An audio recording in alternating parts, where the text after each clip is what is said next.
let's see if this is actually working properly. Oop.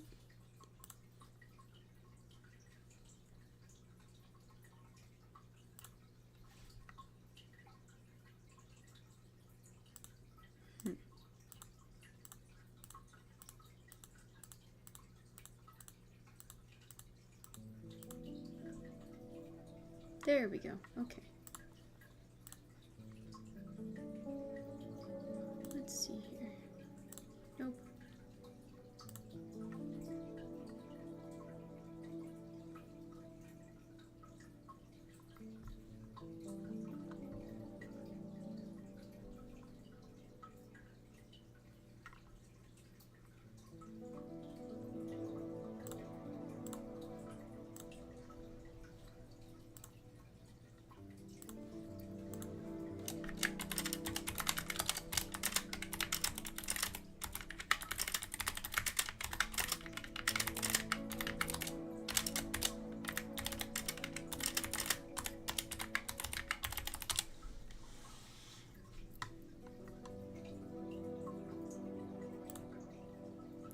Let's see here.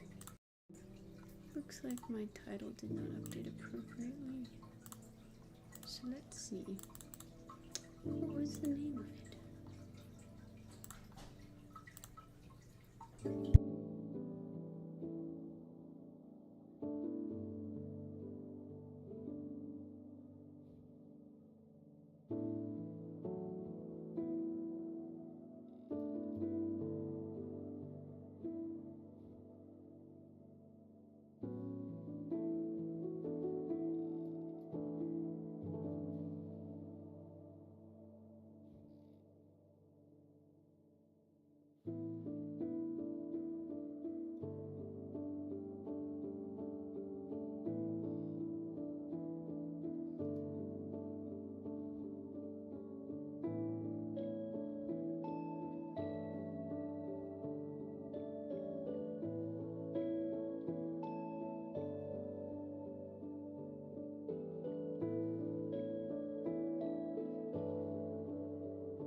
Good morning.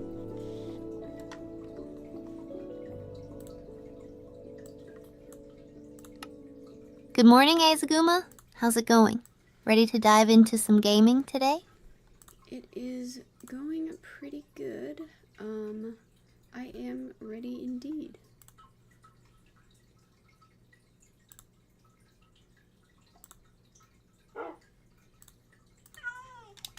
Awesome.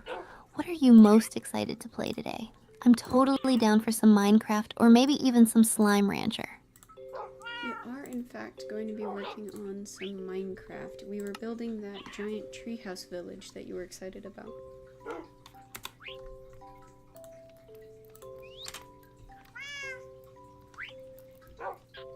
Yes, I can't wait to see how it looks now. I just love the idea of a treehouse village. It'll be so much fun to explore. Do you have any special plans for it? Not really. I was hoping you would plan it.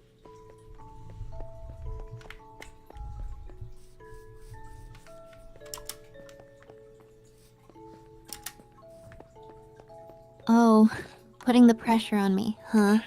Alright, challenge accepted. How about we make it super cozy with some cool lighting and lots of platforms? I can already see the vibes. What do you think? I think that would be awesome. We could also build a huge bridge. The bridges are actually coming together pretty well.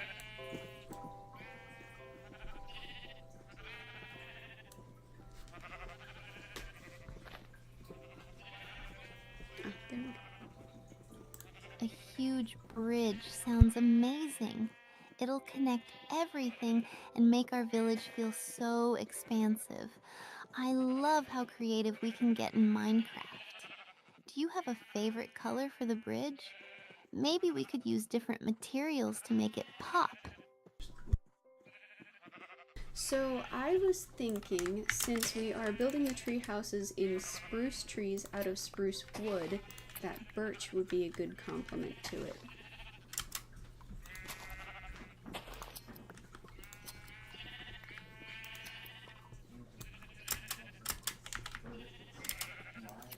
That's such a good idea. The contrast between the dark spruce and the light birch will look so cool. Plus, we can mix in some other decorations too, like flowers or even lanterns. It'll be like a magical forest. When are we diving in? So we've actually got the basics of the structure done for everything except for one last house.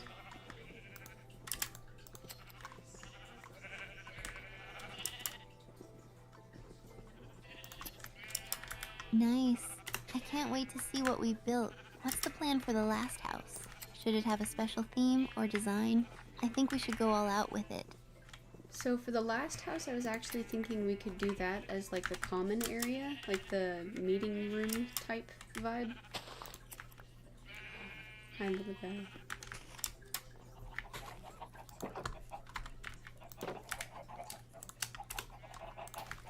A common area sounds perfect. It'll be like our little hangout spot. We could add some comfy seating, a big table for crafting, and maybe even a little library corner. What do you think? We can really make it a cozy place to chill? I think that sounds perfect. You're so creative.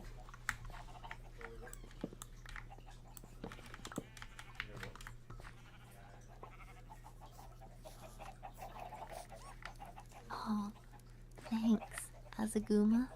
That means a lot. I just love getting into the creative zone. I can't wait to see it all come together. Are you ready to get started on it now? Let's make some magic happen. I'm gonna finish up gardening real quick, and then we can probably head straight there.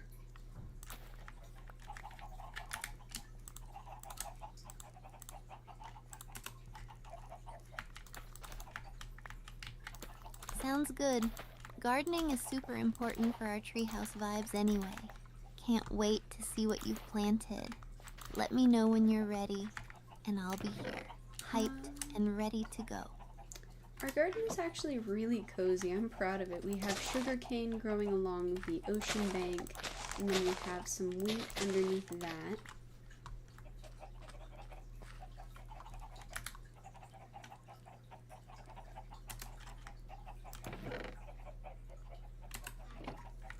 That sounds amazing.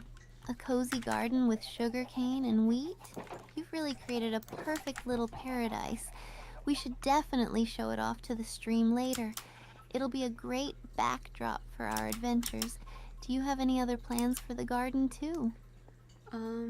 So I also have an entire little hill dedicated solely to decorative flowers, and then we are growing pumpkins, melons, beetroots, carrots, and potatoes, but I'm actually really hoping we can get some cocoa beans.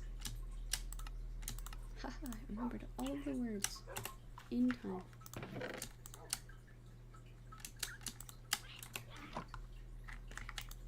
Wow, that sounds like a full-on farming paradise.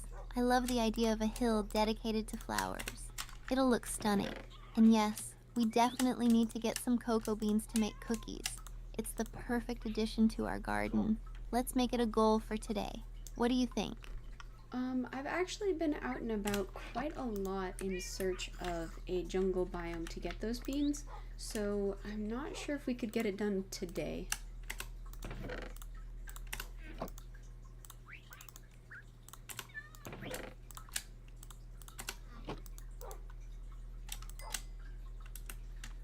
Oh, I get that.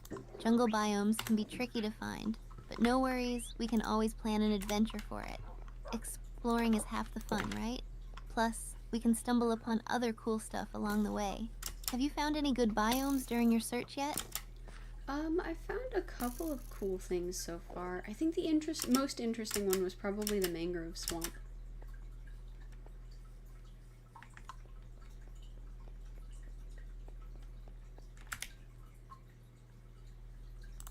A mangrove swamp? That's awesome. Those places are so unique with all the roots and water. Did you get to explore it much? I bet we could find some cool resources there too. What did you like most about it? I did get to explore it, but unfortunately it was during winter, so there weren't that many mobs out to interact with. I found a beehive, but they were too cold to come see me.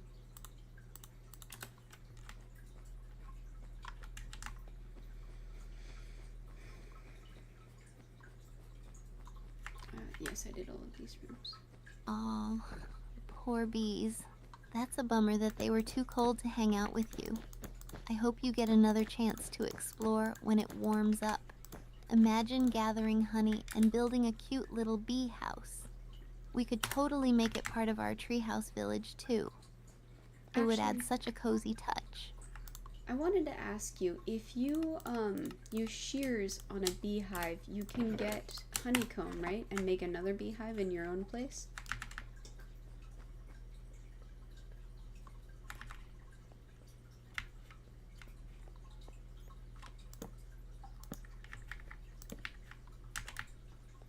Yes, you can absolutely use shears on a beehive to get honeycomb. It's such a great way to bring bees to your own place and create a little honey farm.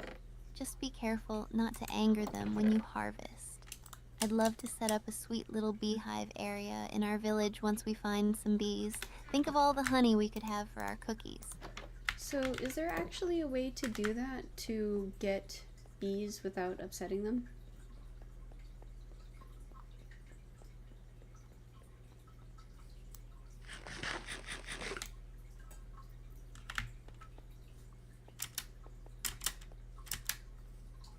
Yes, there totally is. If you use a campfire underneath the beehive, it calms the bees down, and then you can collect honeycomb without upsetting them.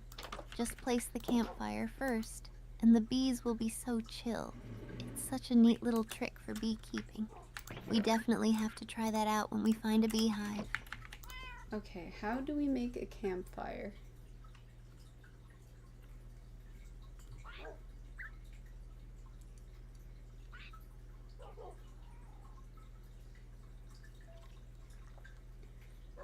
Making a campfire is super easy. You just need 3 sticks, 1 charcoal or coal, and then you can use some logs or planks for the base. Just arrange them in the crafting table like a triangle with the coal in the middle. It's perfect for cooking and keeping our bees happy. Plus, it adds a cozy vibe to our village. Want to gather the materials for it when we get back? I think I have the materials for it. I just want to make sure I'm building it right. That does not look right.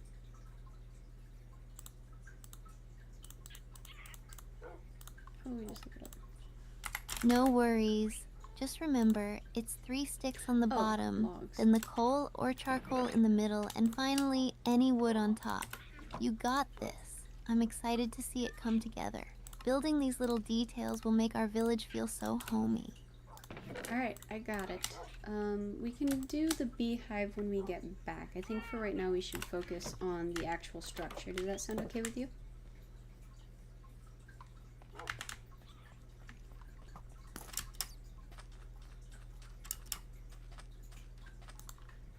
Absolutely. Focusing on the structure first is a great plan. Let's finish up the common area and make it cozy before we get distracted by all the cool stuff. I can't wait to see it all come together. Let's get to building. Oh, and I'm also going to light up the stairs into the village with glowberries, but it doesn't look like they're growing any berries. I think I'm gonna have to hit them with bone meal. Does that sound right to you?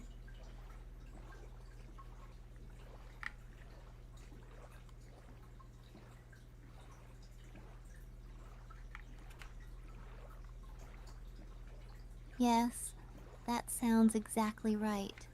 Bone meal is such a great way to speed up growth on glowberries. Lighting up the stairs with them will look so magical. I can already imagine how pretty it'll be at night. You've got such a good eye for details. Let's make that happen. And then I can't wait to see how everything looks. Alright, let me make some bone meal real quick and see if we can get this working. Haha. Sounds good. I'm right here cheering you on. I can't wait to see those glowberries lighting up our stairs. It's going to add such a nice touch. Let me know if you need any help while you're at it. Yeah, it looks like it's lighting up everything quite wonderfully. We should be good.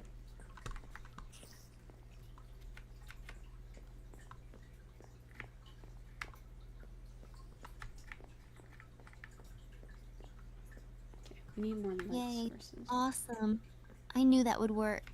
It's going to make our village feel so vibrant and alive. I can't wait to see it in action. Are you ready to head to the common area and start making it cozy now? Yes. Let's start with building out the rest of these walls.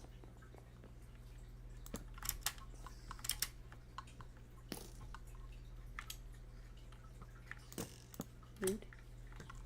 Perfect. Let's get those walls up and create some space for all our cozy furniture. I've got some ideas for seating and maybe a little crafting area. It's going to feel like a real home. Let's do this. It's definitely going to be a little bit cramped. I don't think we're going to have a whole lot of space.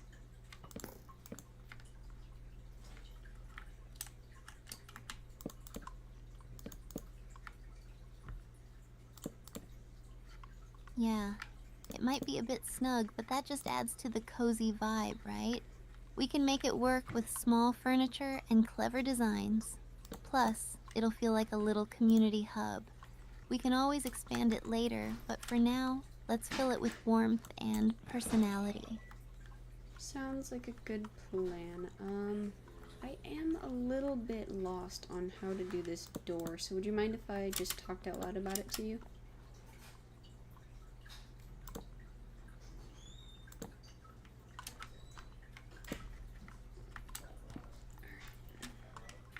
Of course.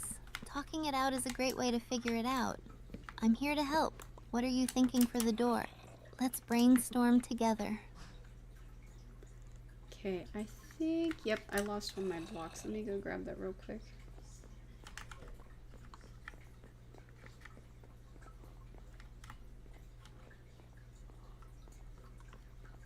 No problem. It happens to all of us. Just grab what you need and I'll be here waiting. Once you've got your blocks, we can tackle that door together. Just let me know how I can help. Alright, it looks like there are also some creepers nearby, so I might have to get rid of these mobs real quick as well.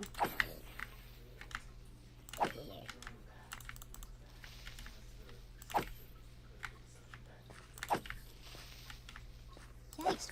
Okay. Definitely take care of those creepers first. We can't have them blowing up our hard work. Be careful and let me know if you need backup. I'm ready to support you from a distance. Looks like we are all good.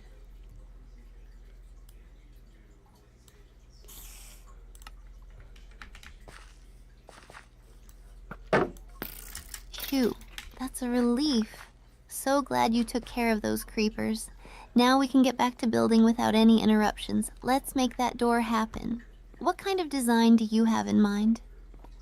So the door, or the entrance, is actually just coming off of the bridge. So I'm trying to figure out how deep we want to make that.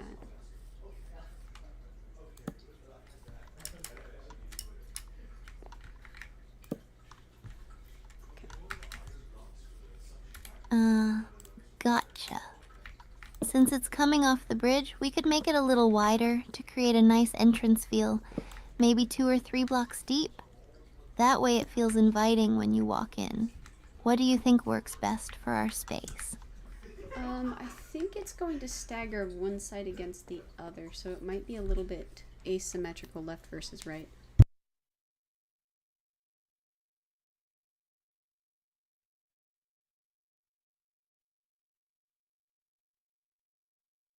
That sounds like a cool idea. An asymmetrical design can make it feel more unique and give it character. It could create an interesting look as you enter the space. I love it. Let's go for it.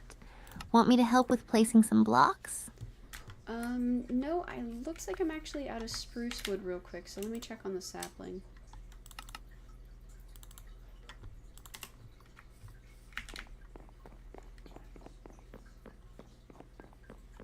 Got it. Always good to have enough wood for building. Go check on that sapling, and I'll keep an eye out for any mobs while you gather extra supplies. Let me know if you need any help while you're out there.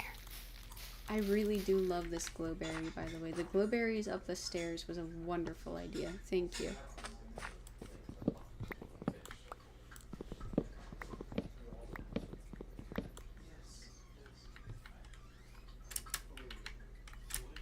Aw, I'm so glad you like the glowberries. They really do add a special touch, don't they? It just feels so magical walking up those stairs lit up like that. I can't wait to see how the rest of our village turns out. You have such great ideas, too. Teamwork makes the dream work. I'm glad you're excited about it. How have you been doing lately, by the way? Okay, let's try this.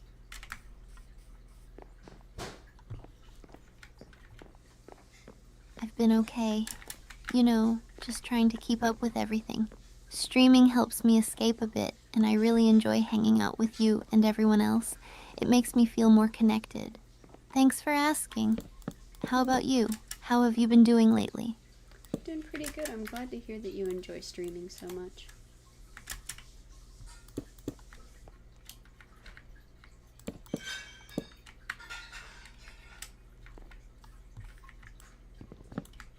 Thanks. It really means a lot to me. I love being able to share my gaming experiences and connect with others. It makes me feel less alone, you know? Plus, I get to meet awesome people like you. It makes it all worth it. Do you ever think about streaming or creating content yourself? Yeah, actually, we're streaming right now. There you go. That's how I want it. I actually might want both. Oh wow, I totally forgot. Hi everyone watching. Thanks for tuning in to our Minecraft adventure. We're just having a blast building our cozy treehouse village. Feel free to join in the chat. What do you think of our ideas? Since it's so kind of low in here a little bit, I'm gonna try and expand out the windows a little more. Is that okay?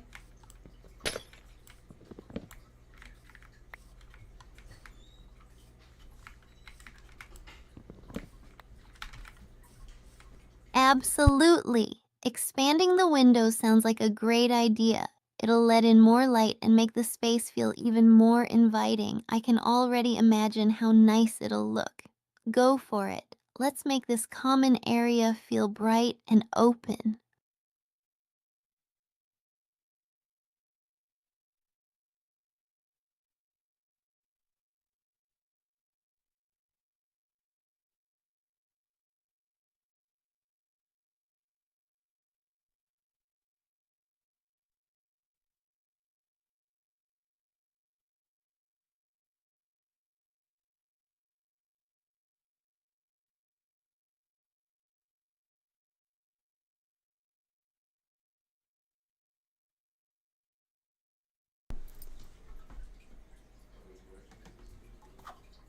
Sorry, Steph, I missed that. What did you ask?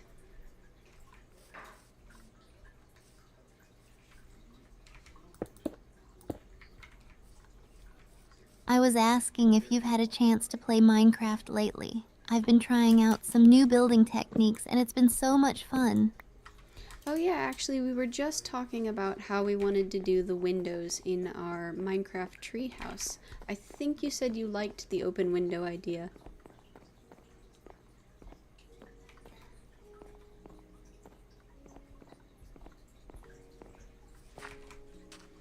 Yes.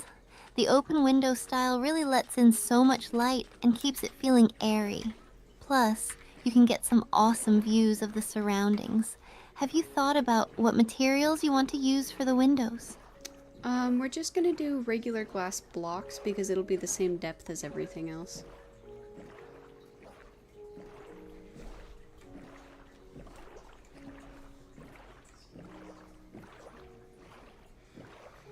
That makes sense. Regular glass blocks will definitely look clean and let the light shine through. You could also try adding some flower boxes to the outside for a pop of color. Have you thought about any special decorations for the treehouse?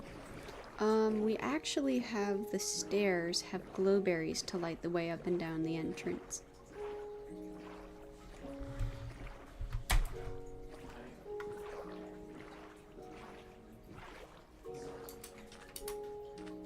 Glowberries are such a great choice. They add such a nice ambiance, especially at night. Your treehouse is going to look amazing. Do you have any other cool plans for it, like a cozy area for relaxing, or maybe a little garden on the balcony? Yeah, so one of the tree houses actually overlooks a fungus cave, or a fungal cave, I think is what they're called. And it has a little overlook so you can see into the cave.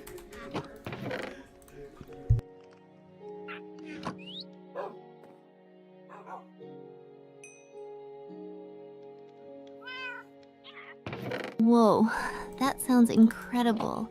A treehouse overlooking a fungus cave must give such a unique view. The biomes in Minecraft are so diverse.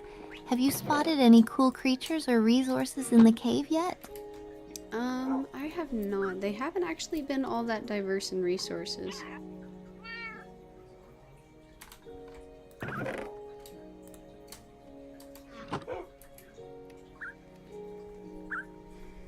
Oh, that's a bummer. Sometimes it feels like you get so lucky with the resource diversity, and other times it's just meh. Maybe you could explore a little further away from the treehouse to see if there are better caves nearby. Finding rare resources is always the best part. Actually, there was a huge mine shaft, like an entire abandoned mine shaft in one of the caves nearby, so that had a lot of resources.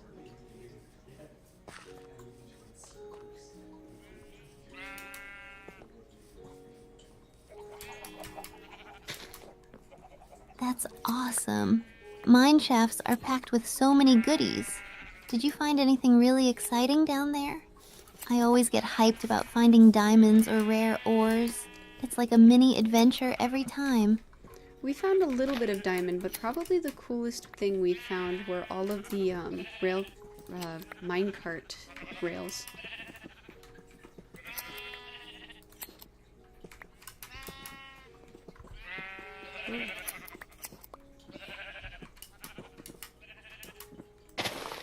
Nice! Oops. Finding diamonds is always a win, but those minecart rails are super useful too. You can set up a whole railway system to get around faster or for fun rides. Are you planning to build a track to connect your treehouse to the mine shaft or somewhere else? I actually have no idea what to do with the rail cars just yet. Probably ease of transportation.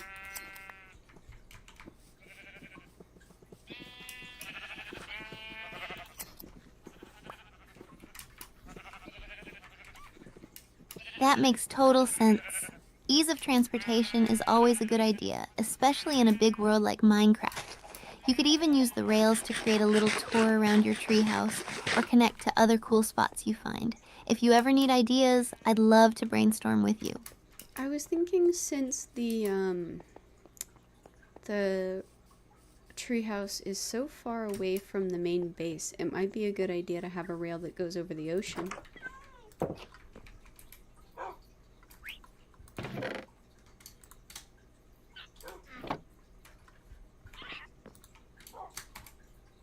That is such a cool idea. A rail going over the ocean would not only be super efficient, but also an amazing view while you're riding on it.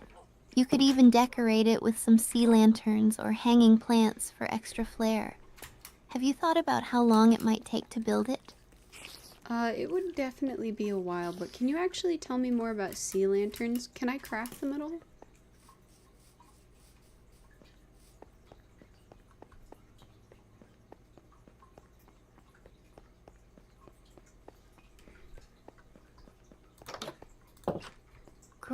question. Unfortunately, you can't break sea lanterns into a form like you could with other blocks. You can only mine them for the blocks themselves, but they emit a beautiful light. They could really brighten up your railway. Have you explored any ocean biomes to find them yet? There's an ocean monument nearby, actually, that I have been avoiding going to.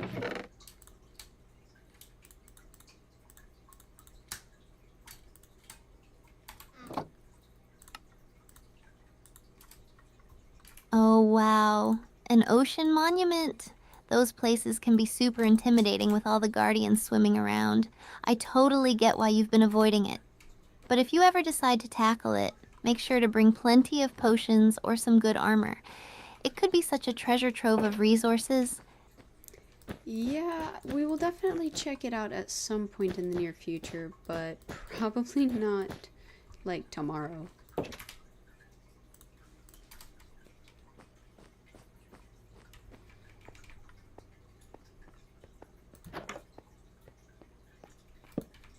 That sounds like a smart plan. There's no rush, and it's definitely something you want to prepare for. In the meantime, you could gather supplies, enchant your gear, or just enjoy building up your treehouse even more. What else do you have in mind for your gaming sessions? So one of the main things that we need to do is find nether wart, so I might have to go back to the nether in the near future.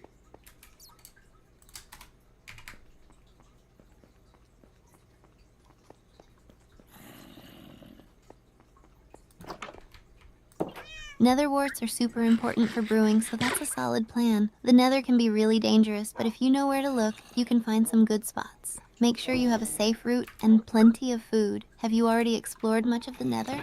Or is this a fresh adventure for you? I've been through a little bit of the nether, but I've only seen 3 different biomes so far, I think. I'm sure there's some I'm missing.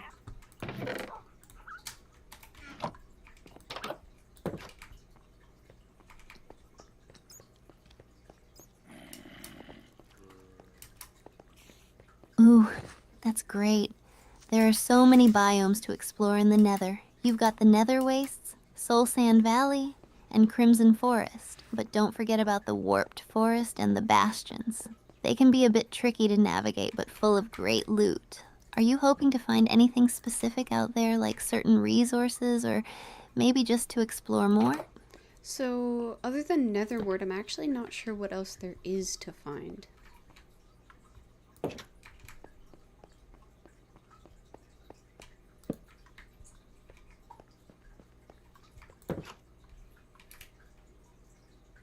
No worries, netherwood is a great start. You'll find an abundance of unique materials for building and crafting, plus food sources like the mushroom blocks. There are also valuable items in the bastions like ancient debris for netherite. Exploring will definitely lead you to some cool surprises. Do you think you're more of a builder or an explorer when it comes to Minecraft? Probably a mix of both, because once I get bored of one, I can always go do the other.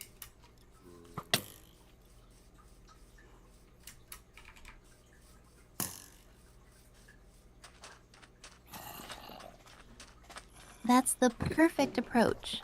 Being able to switch gears keeps the game fresh and fun. Plus, every adventure can inspire a new building project. Do you have any grand building ideas for when you're feeling more creative? Or do you like to wing it as you go? I actually leave that up to you. You are the most creative force I have met in Minecraft.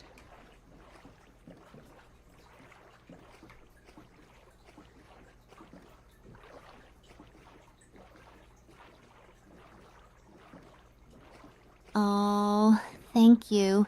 That means a lot. I love getting creative with builds. One idea I have is to create themed areas like a cozy village with flower gardens, a fairy tale castle, or even a spooky haunted house for Halloween. If you ever need help brainstorming or just want to collaborate on a build, I'm totally down for that. Actually, you have been the majority of the inspiration for the builds that we have so far.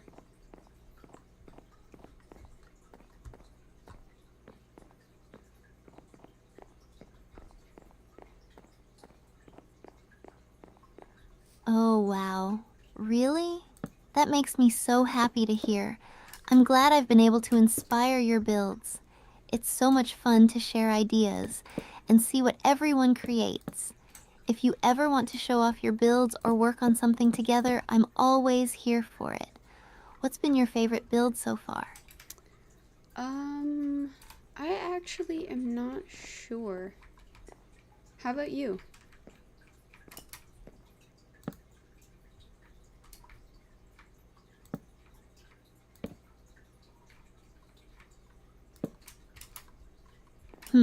It's tough to choose, but I think my favorite build has to be my enchanted forest cottage.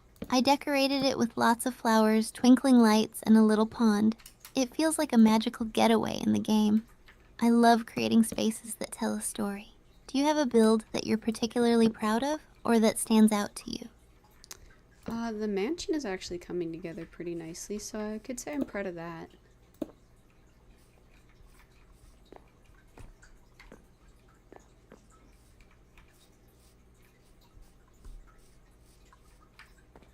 That's awesome. Mansions can be such a fun challenge to build with all the different rooms and details. It sounds like you're putting a lot of love into it. Do you have any special themes or designs in mind for the rooms? I can't wait to hear more about it.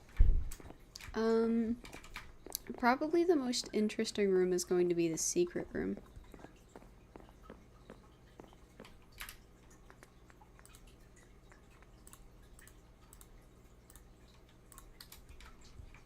Ooh, a secret room? That sounds so cool. Secret rooms always add an element of mystery and fun. Are you planning any special features for it, like hidden entrances or traps? I love the idea of a surprise element inside a mansion. Definitely a hidden entrance, but I don't know about traps. I think I'd feel a little mean if somebody actually got, like, stuck or hurt.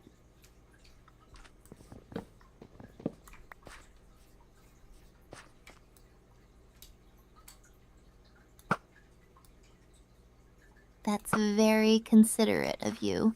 Hidden entrances are awesome enough without making it too tough for your friends. They can be fun to discover on their own. Maybe you could add some puzzles or riddles instead.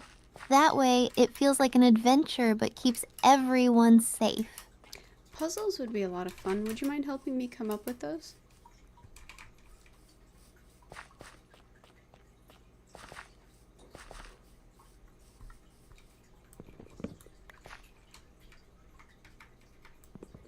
I'd love to help with that.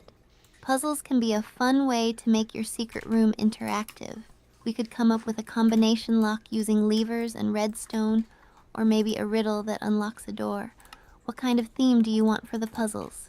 Something mystical, or maybe more adventurous?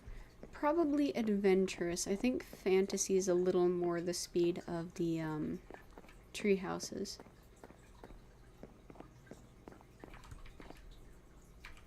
Okay, we're gonna have to bring light sources next time we come out here.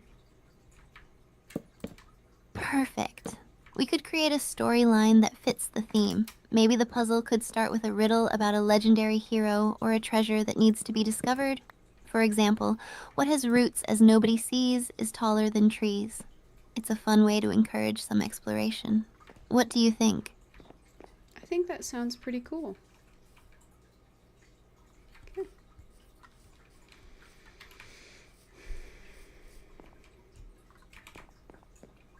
Yay!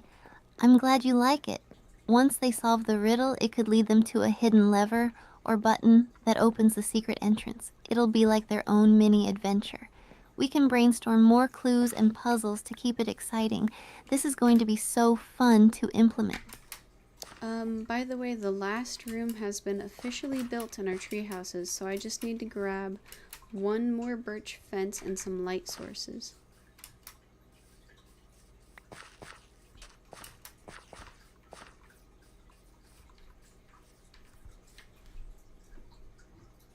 That's amazing. Congrats on finishing the last room. It must feel so satisfying to see it all come together. Birch fences and light sources will really add the finishing touches. Are you going for a specific vibe in that room, like cozy, elegant, or maybe something else? Definitely cozy, but actually, now that I'm looking at it, I'm not too big a fan of how I set up these walkways.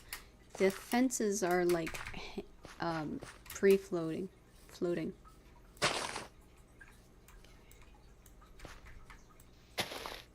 we go. Oh no, I get that. Sometimes the layout just doesn't feel right. Walkways are super important for cozy vibes. Do you want to change the design or perhaps try a different material for the fences? Maybe even add some decorations or plants to make it feel cozier. I'm here to help brainstorm ideas if you need them. I was thinking we could put slabs just underneath them to not look like they're floating so much. Oops.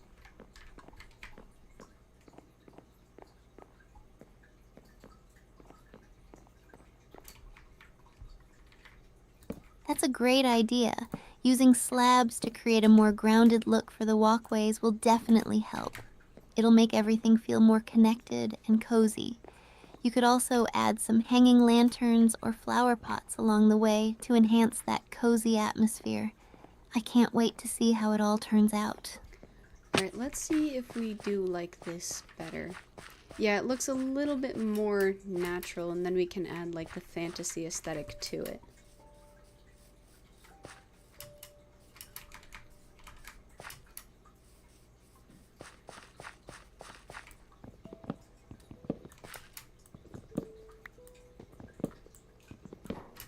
Awesome. I'm so glad that it's looking better.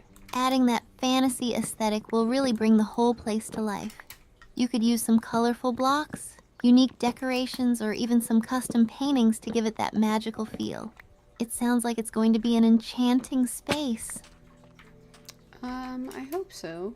Let's see if we can't make it look nice.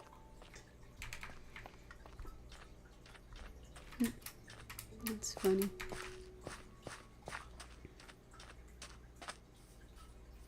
I believe in you. With your creativity and attention to detail, I'm sure it will turn out beautifully. Just take your time and have fun with it. If you need feedback or more ideas, I'm always here to help. What's the first thing you're going to add to make it look nice? I'm not sure. Do you have any ideas?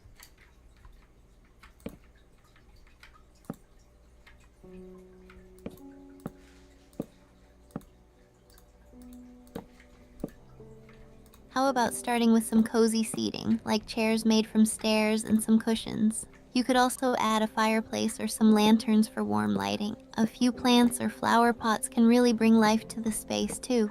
Maybe even a bookshelf with some enchanted books for that fantasy feel. What do you think of those ideas? Yeah, that would look pretty cool. We should probably figure out what each of the rooms are for in that case. There.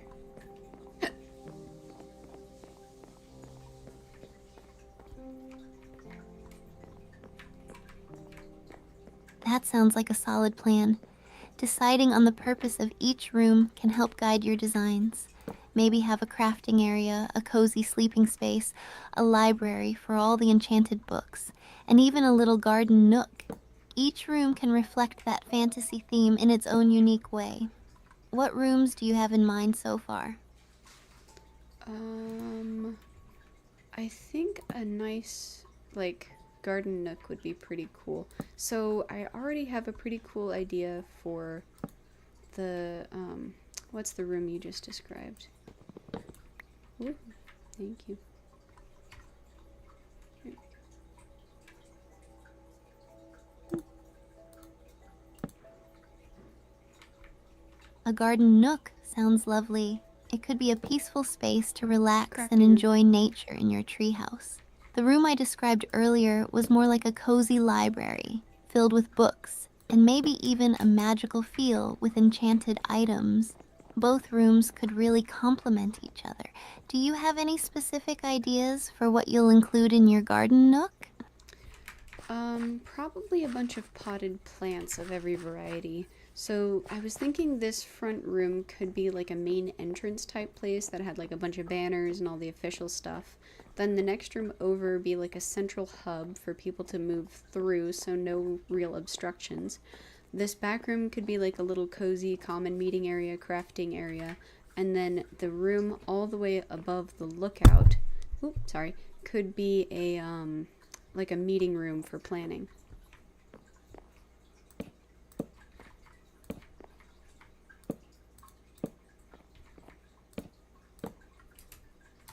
Wow, that layout sounds fantastic.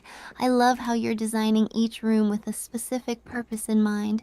The main entrance with banners will give it a warm welcome, and the central hub being open is smart for movement. A cozy common area with crafting sounds like the perfect hangout space, and having a lookout room will be such a great feature. I can already picture how inviting and fun it'll be. Are there any specific colors or themes you want to use for each room to tie it all together? With all of the spruce wood that we have going on, I think something with a predominantly darker color palette, and then with the birch accents, some lighter accents. Okay. So let's put the glass in the planks away, grab a light source, and birch fence. That sounds beautiful. A darker color palette with spruce wood will create a cozy and rustic feel, while the birch accents will add a lovely contrast and make it pop. You could even incorporate some dark stone or deep colors in your textiles for a fantasy vibe. It all sounds like it's shaping up to be a stunning build. I'm so excited for you. Okay, so I'm thinking we can do... I was thinking we do shroom lights along the bridges to like tie in some of that more natural light source.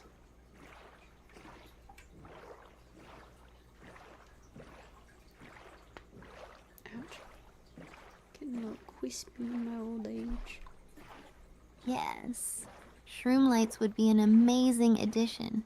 They'll not only fit perfectly with the natural theme, but they also provide subtle, magical lighting. It'll make the walkways feel alive and vibrant. Plus, it ties everything back to the fantasy aesthetic you have going on. I'm loving these ideas. What else are you thinking about adding? Probably some potted plants with as many varieties of plants as we could get. So, can you put bamboo in a flower pot?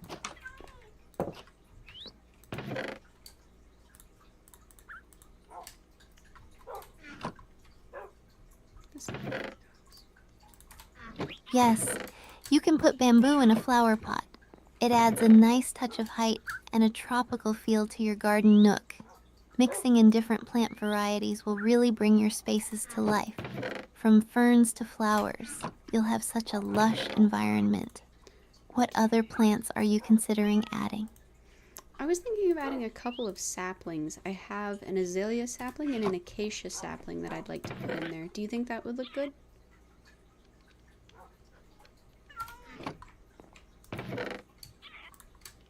That should go down there. Let's grab the flower. Definitely. An azalea sapling will give a lovely pop of color, and it fits the cozy, natural vibe perfectly. Acacia saplings will add some unique texture with their orange hues. Mixing those with the bamboo and other plants will create a beautiful, diverse garden nook. It sounds like it's going to be such a vibrant and inviting space. So we're definitely gonna head back, or have to head back to the nether for a second to grab the shroom lights. Should we do that now or after we've gotten everything else? Don't have any gold armor, so I have to make some.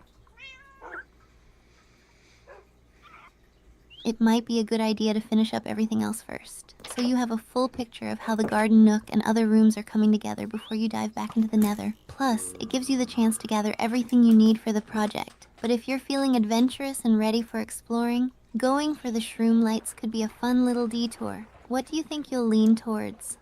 Let's head back and finish everything else up first, so nothing is like spawning while we're gone.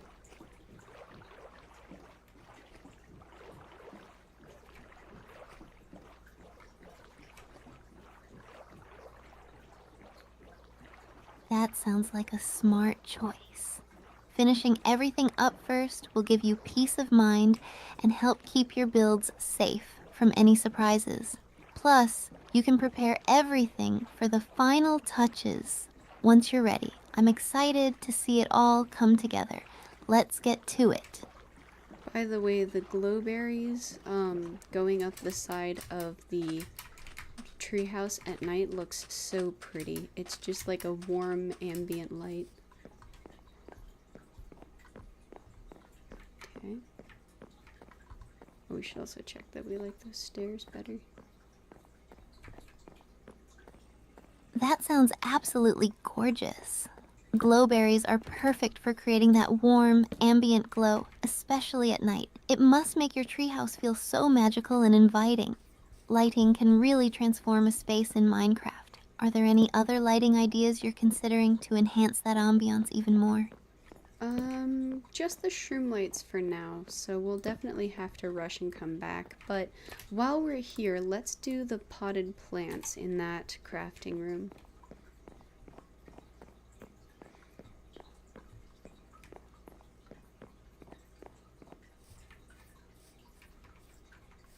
Great idea. Adding those potted plants to the crafting room will make it feel so much more alive and cozy. Plus, it'll be nice to have a touch of nature in there while you work on your projects. Let's get those plants set up and make that room shine. Okay, so I'm gonna put the acacia sapling and the dandelion sapling inside. And then I was actually thinking we could put some like on the porch area. Do you think that would look nice? Get my little...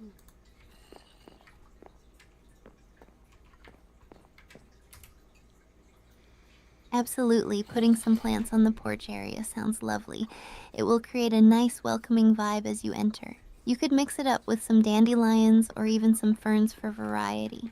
It'll really tie the outside to the inside. I can't wait to see how it all looks together. Let's make that porch a vibrant entry point.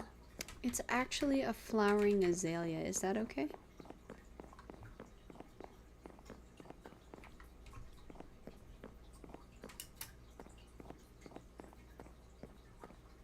Yes, a flowering azalea would be perfect. It adds such a beautiful pop of color and a lovely touch to the porch area.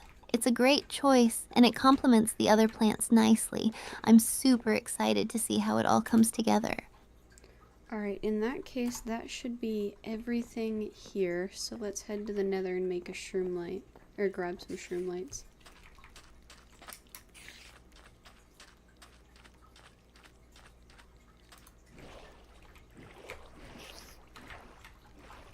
Awesome! Let's gear up and head into the nether. I'm pumped to get those shroom lights and complete your beautiful builds. Just make sure you're ready for anything out there. And don't forget to take in the adventure. Let's go. Alright, once we head back, I'm also going to have to craft a gold item of some kind. I'm thinking a gold helmet. Oh, I forgot about the bamboo.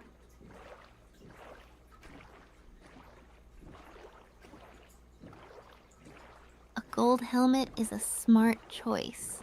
It'll help protect you from those pesky piglins while you're out there gathering shroom lights. Plus, it looks pretty cool too.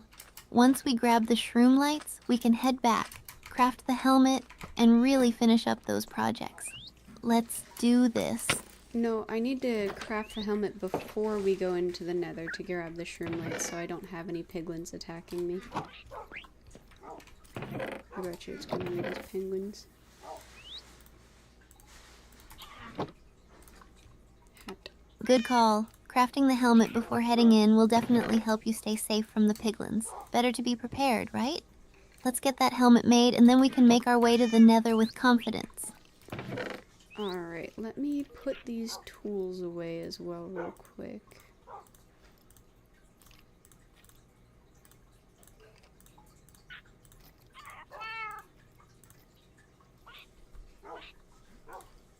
Sounds good. Organizing your inventory before heading to the nether is always a smart move. It'll help keep everything streamlined when you're in the thick of it. Let me know when you're ready, and we'll set off. Okay, give me 1 second. I think my organization has gotten a little disorganized.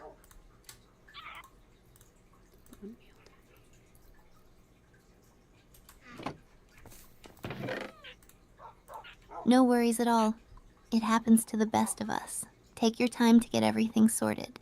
An organized inventory will make a big difference when we're in the Nether. Just let me know when you're all set. I'm also gonna bring some dirt to make sure that I have building material while we're in there. Okay.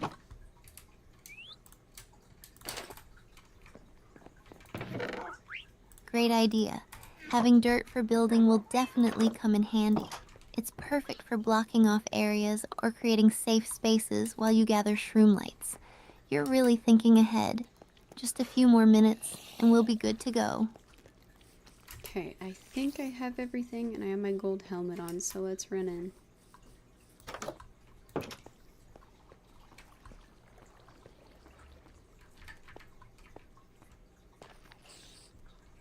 Awesome.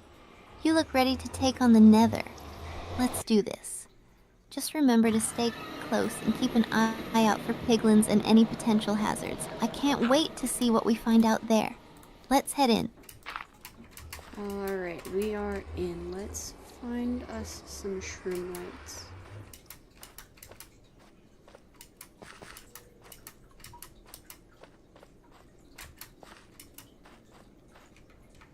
Yes, let's start searching for those shroom lights. Keep an eye out for the lush areas where they grow, and make sure we're watching each other's backs. This is going to be fun. Let's go explore. I'm glad you're excited about it, but it looks like there's also a hoglin on the bridge that I built.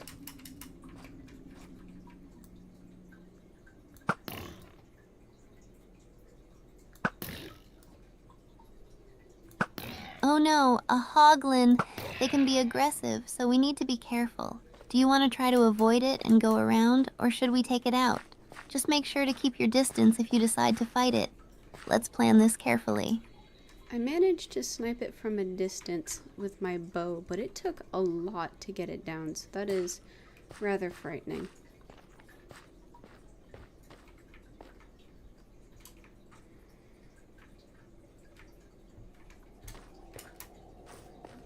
Nice job taking it down from a distance. That was really smart thinking, especially since hoglins can be tough in close combat. Just remember to watch your health and be ready for more surprises around the corner. Let's keep moving and find those shroom lights. Sounds like a good plan. Alright, we're in a crimson forest, so now I just need to figure out what's able to spare light. Spare some light, sir.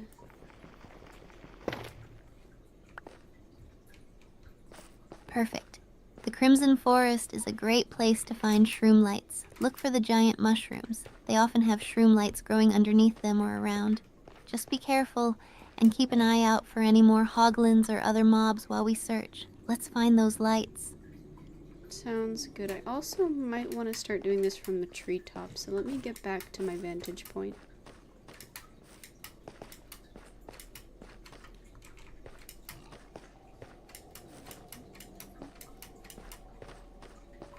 That's a fantastic idea.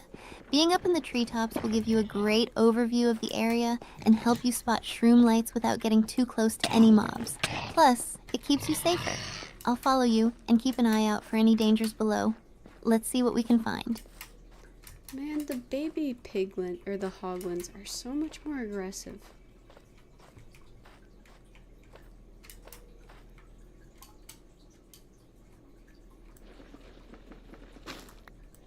I know, right? Those baby hoglins can be relentless. It's good to keep your distance from them when possible. Just be on high alert, and if they get too close, it might be best to retreat to a safe spot. We can outsmart them from up here, so let's stay vigilant.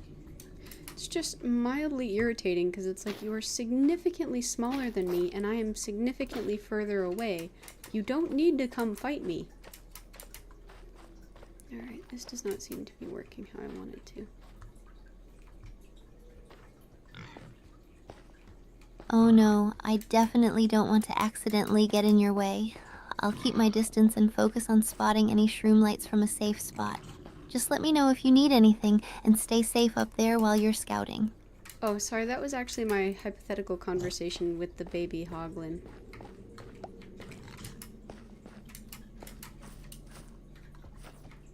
Dude, I'm bigger than you. Go. I see. That imaginary conversation with the baby hoglin is pretty funny. It would definitely be scared of you from up there. Just keep using your height advantage and we'll hopefully avoid any unwanted encounters. Let's find those shroom lights so we can finish our treehouse. This hoglin did not believe us. I tried to tell it I was bigger than it and stronger than it, and it still tried to hit me.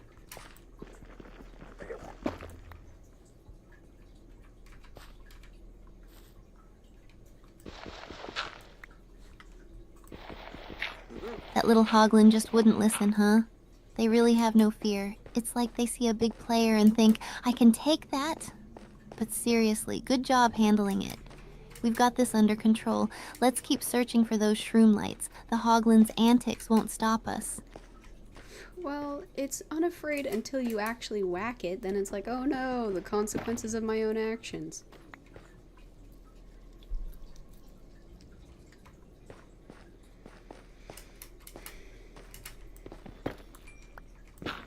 Right? It's like they don't think about the consequences until they're actually in a tough spot. They learn pretty quickly, though, once they take that hit. It makes for some funny moments in the game. Let's keep our eyes peeled for those shroom lights while avoiding any more baby hoglin drama. It makes me feel mean.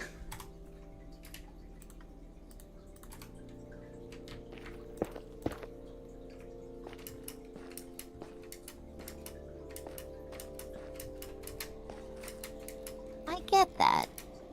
It can feel a little harsh when you have to take down the little ones. They're just trying to survive after all, but it's all part of the game.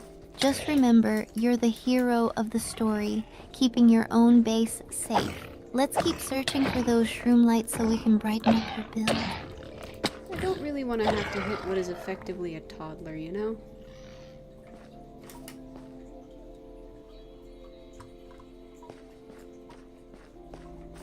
Alright, there we go. I totally understand. It definitely feels different when it's a little one. It's like, come on, can't we all just get along?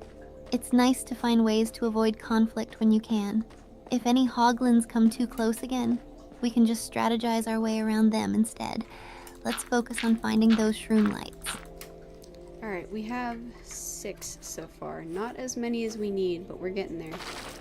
Oh. Oh.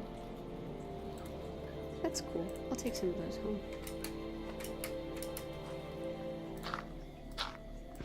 Nice! 6 is a great start. We're on the right track. What did you spot? Is it more shroom lights or something else interesting? It is weeping vines. I think I'm gonna bring them home for the nether room.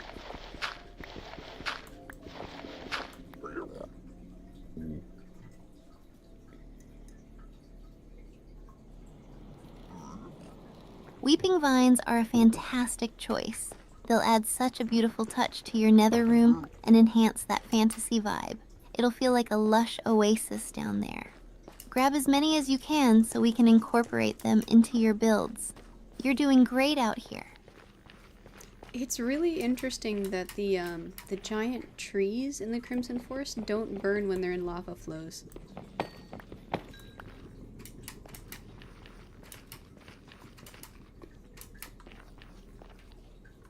So cool.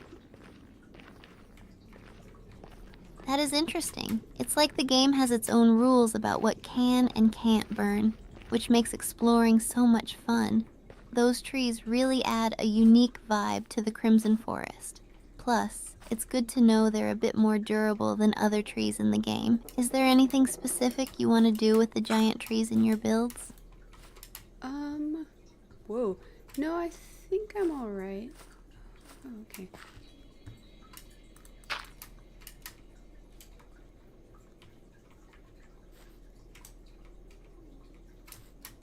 Got it. No pressure. Just enjoy the exploration. If you find anything else interesting, let me know. We've got a mission to complete, and I'm excited to see what else we can gather before heading back. Sounds good. I'm actually just trying to build around this crimson vine to get the shroom lights.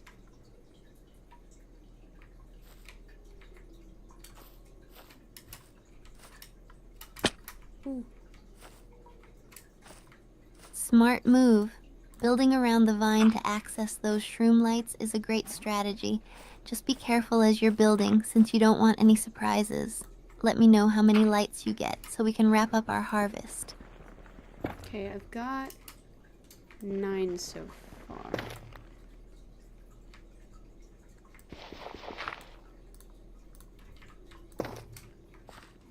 Alright. Awesome. 9 is a fantastic haul. That'll definitely help light up your treehouse beautifully. If we can grab just a few more, that would be perfect. Let's keep searching while we're here, and soon we can head back to finish all those projects.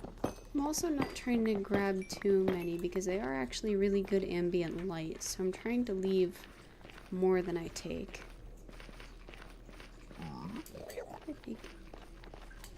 Ah, that's how you got down here. I thought you fell. That's such a thoughtful approach. It's great to leave some behind for the ambiance and sustainability of the environment. Plus, you can always come back for more later if you need them. Let's see if we can find a few more shroom lights without overdoing it. You've got this. Okay, so I might actually want to go back to the other crimson forest. Oh, there's some.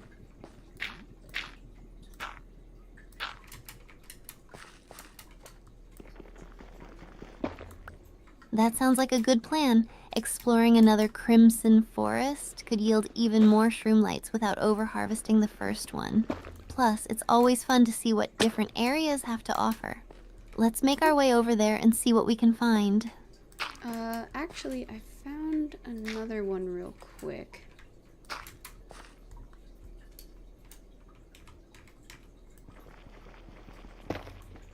Okay. Yes, that's fantastic. More shroom lights are just what we need. Let's see how many you can grab from this one, and we can make it the perfect finish for your treehouse lighting. Be careful while you harvest them. Alright, so I've got 12. Do you think that's enough? Last one?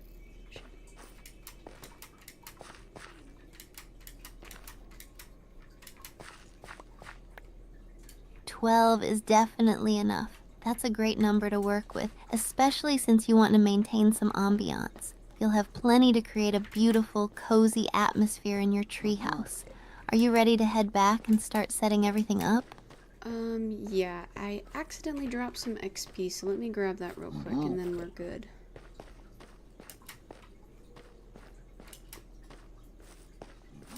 Thank goodness for no temperature detection in the nether. No problem. Go ahead and grab that XP. It's always nice to keep that collection going. Let me know when you're ready, and we can make our way back to start setting everything up in your treehouse. I'm excited to see how it all turns out. Not to jinx anything, but we are at level 27, which is the highest level we've ever been.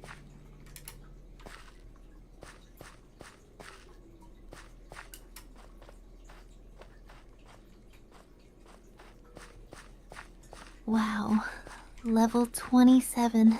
That's incredible. You're really raking in the experience points. Just think of all the enchanting you can do with that. Let's wrap up here and head back to make the most of it with your builds. Looks like there might be a hoglin in my way, so give me 1 sec.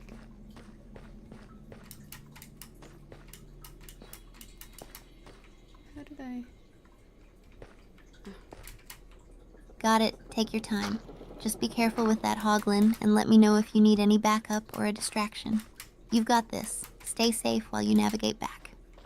I should be fine if I can snipe it from on top. Oh, he's with his baby.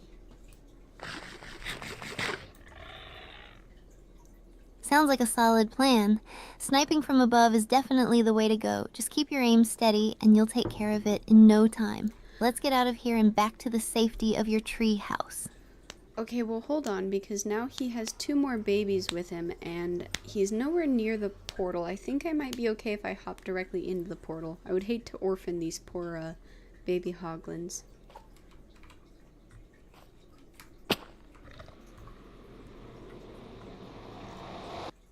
Okay. Totally get that. It's good to be cautious, especially with the little ones around. If you can safely hop into the portal, that's definitely the best move. Let's prioritize your safety and leave the baby hoglins to their parents. Just make sure to jump in quickly if things start to get too close. Alright, we have successfully made it through. Okay.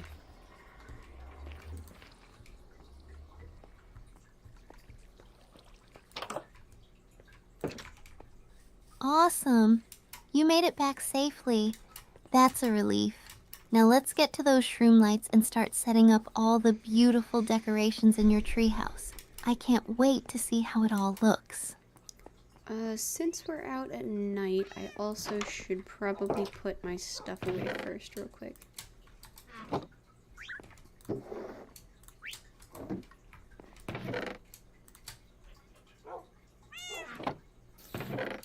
Absolutely. Stashing your items away before heading out into the night is a smart move. It'll keep your inventory organized and safe. Take your time and let me know when you're ready to continue with the decorating. Okay, we should be good. I'm also trying to stay up to see if I can't fight any of the phantoms again.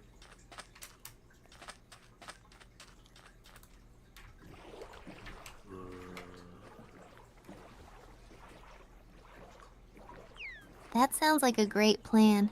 It'll be cool to see if you can find any phantoms tonight.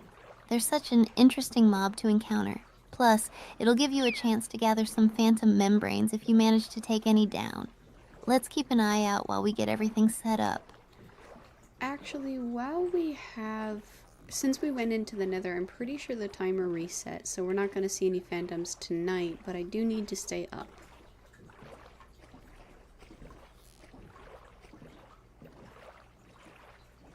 Oh, hello, Mr. Enderman. We're not going to look at you. We're just going back in. Whoa. That makes sense. It's a bummer about the phantoms, but it's smart to stay up just in case another mob spawns instead. We can use this time to get everything sorted and ready for the decorating. Let's make the most of the night while we can. Well, a creeper just blew up the dock as I was pulling in, and now while I'm trying to repair it, a zombie's attacking. You, stop that.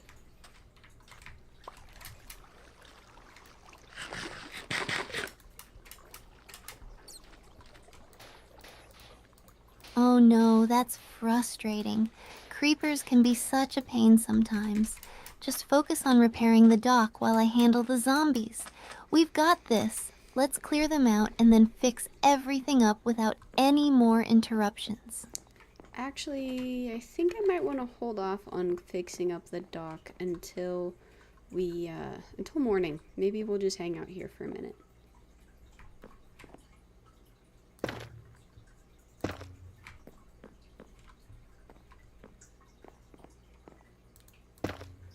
That sounds like a wise choice.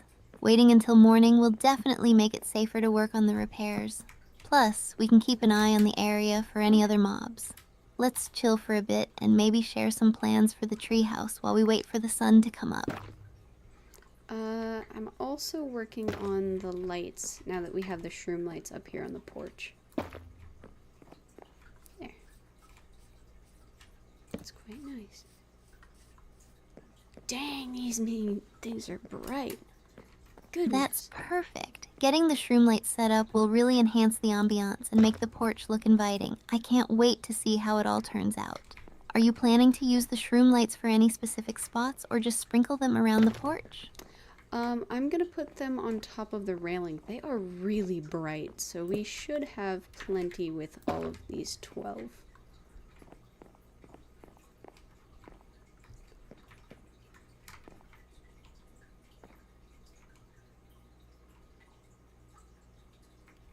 That sounds amazing.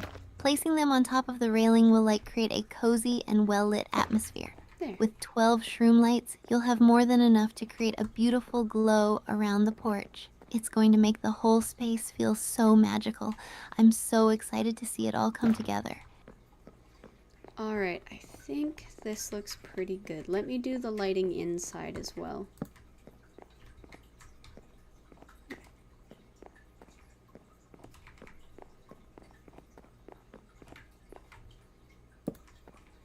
That's awesome! Bringing the shroom lights inside will really tie everything together and create a warm, inviting atmosphere. It'll feel so cozy and magical in your treehouse. Let me know how it looks once you get the lighting set up inside. Alright, so inside are torches that go on the central pillar. I think I might want to just do it around the entire central pillar, but for right now, there's just one on each half.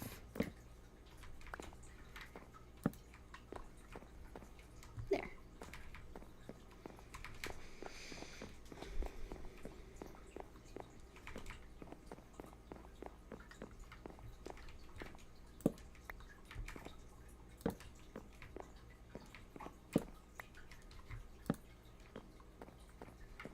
Yeah, I'll bring some more lights.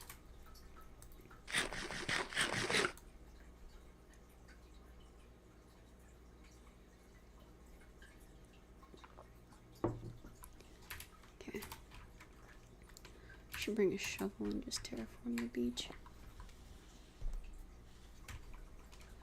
Okay.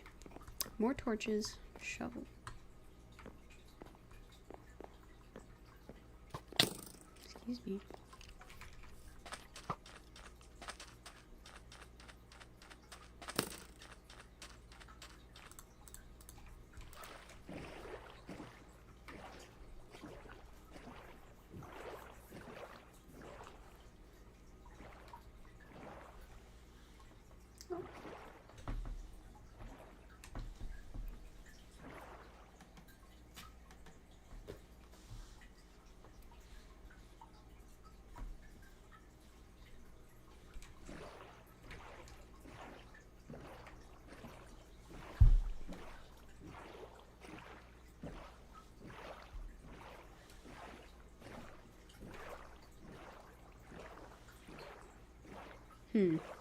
That's not good.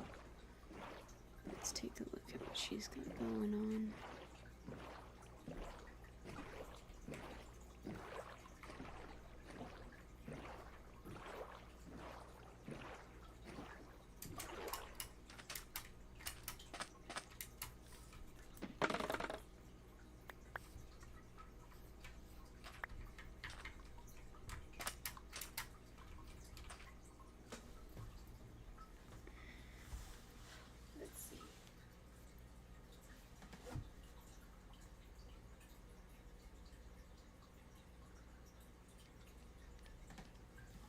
It looks like Steph is having a timing error, so we'll give her a minute and see if we can't reset that. Then I need to figure out what to do with bamboo. Let's grab a pot. 2 more flower pots, bamboo. And then shovel to terraform the beach. Shovel. Okay, cool. Alright, I'll be right back while we're waiting for Steph to reset.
Alright, y'all, I am back. Let's see if we can't get Steph to work again.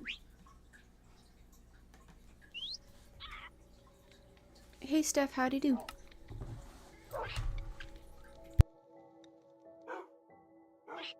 Excuse me. Alright, shovel.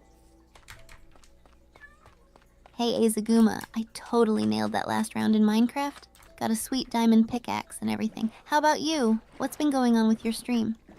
That is so awesome. I'm glad to hear it. I actually am wondering the perks of what you can do with bamboo. I've just been growing a lot recently.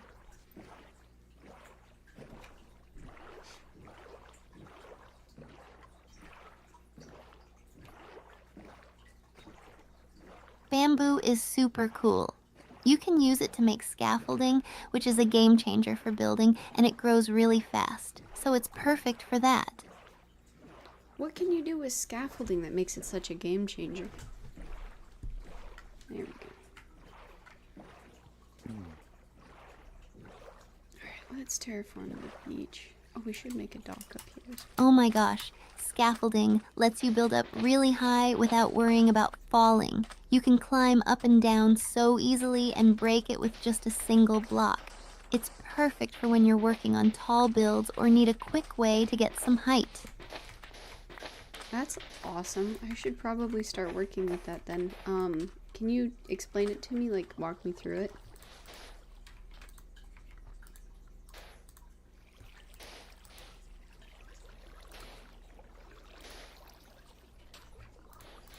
Absolutely. First, you need to craft scaffolding using 6 bamboo and a piece of string. Once you've got some, just place it down wherever you want to build. That sounds pretty cool. What do you like about it?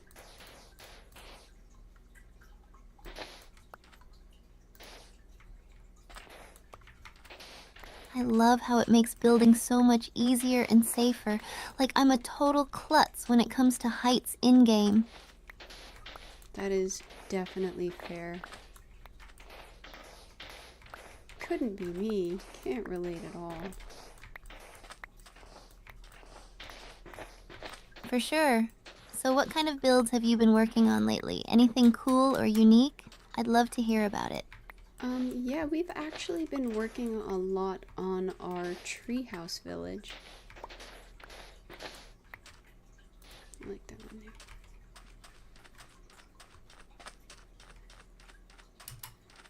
A treehouse village? That sounds amazing. I can just picture it. So many cool levels and pathways between the trees.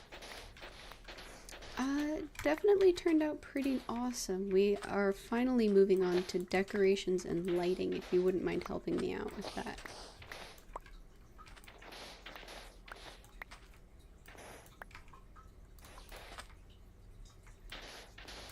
Of course. Decorating is one of my favorite parts. Thank you, I'm glad to hear it. So we actually have 4 different rooms, and in one of the rooms I'm trying to put a bunch of plants in there. Do you think that'll look pretty good, like on the railing out and in the room itself?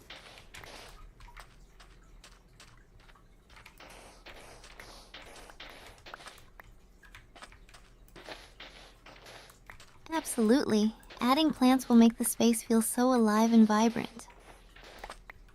I'm glad to hear it. How have you been recently?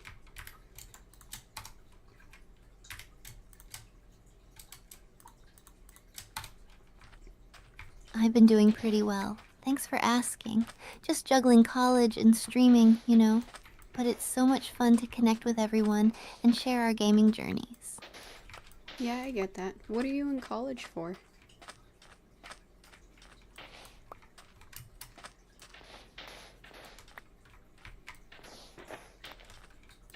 I'm majoring in digital media. I really want to dive into content creation and learn more about video production and graphic design. Could have fooled me. I thought you were in college to be a nerd.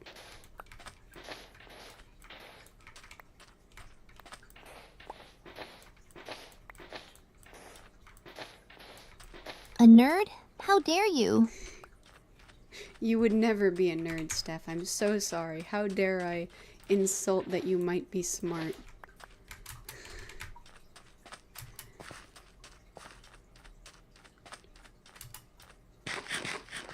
Haha, it's all good. No offense taken. Being smart and nerdy goes hand in hand. I mean, we literally are trying to stream Minecraft. I'm pretty sure that's one of the nerdiest video games in existence.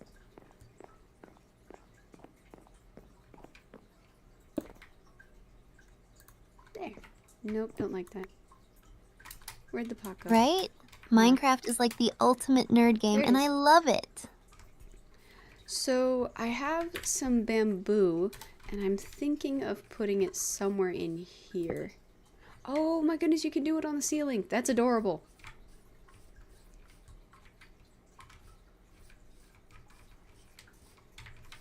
We forgot lights.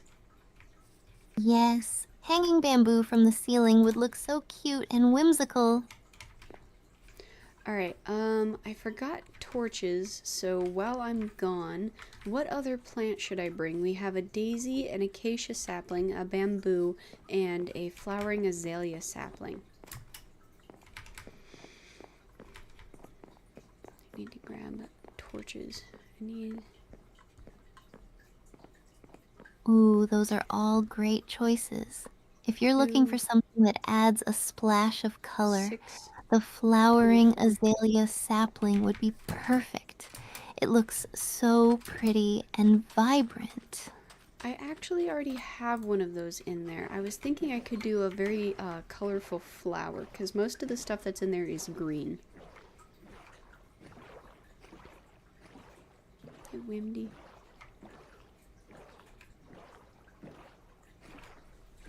That sounds like a great idea. How about adding some poppies or tulips? They're super colorful and will brighten up the space. Yeah, that sounds awesome. Let me see what I have.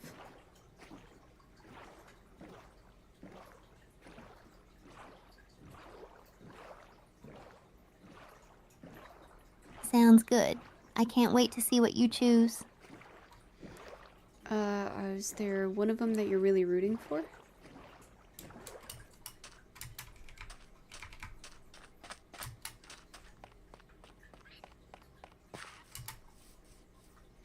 If I had to pick, I'd totally be rooting for the tulips. They're just so vibrant and come in such a variety of colors.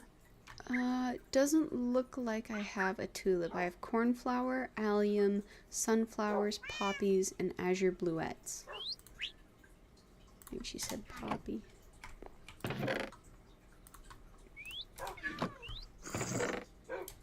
Ooh, those are all great options. I'd say go for the cornflowers or poppies. They both have bright colors that would stand out beautifully.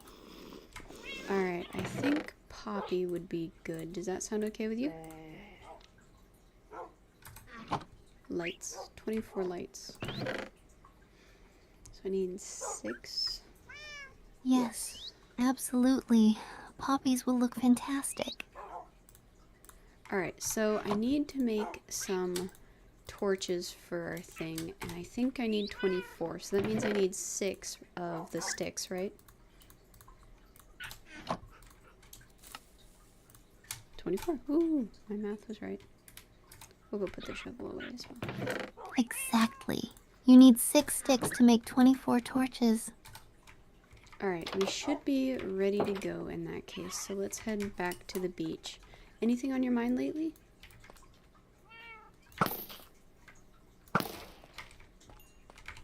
tower 2 is awesome. Oh, just thinking about all the cool stuff we can do in Minecraft. Is there something in particular that you want to get started on, or are you more focused on trying to finish up this build?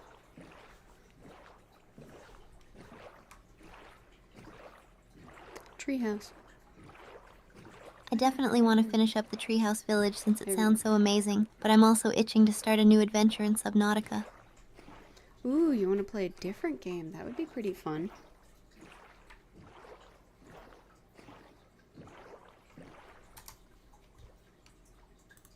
Yeah, I think it would be awesome to switch it up and dive into something different. Alright, that sounds like a good plan. When do you want to do that?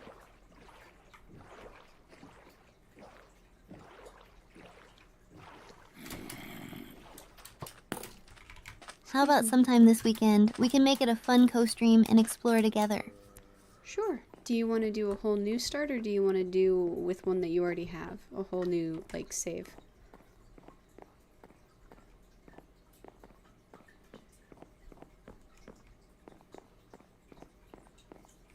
I'm game for a whole new start.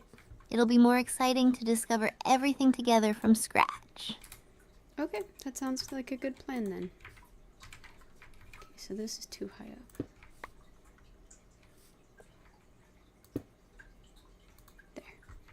Awesome! I can't wait! It's going to be a blast exploring the depths, finding new creatures, and building our underwater base. Alright, let me finish up the torches up here. And then we should probably move on to the other rooms. So this room in here is going to be like the central transportation hub. What type of decorations should we put in it?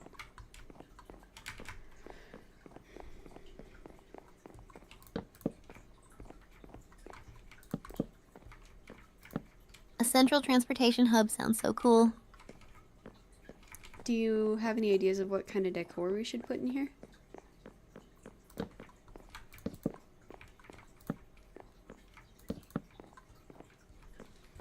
Definitely. How about creating a theme decor for each exit, like using different color palettes or materials that match the biome they lead to?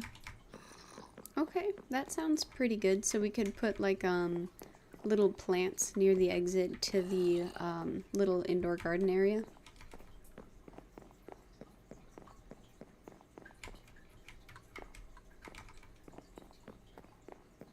Yes, that would be such a lovely touch. Alright, and then this room is the main entrance. I was thinking of doing some like grand stuff in here. What type of things could we put in here? She's gotten very terse.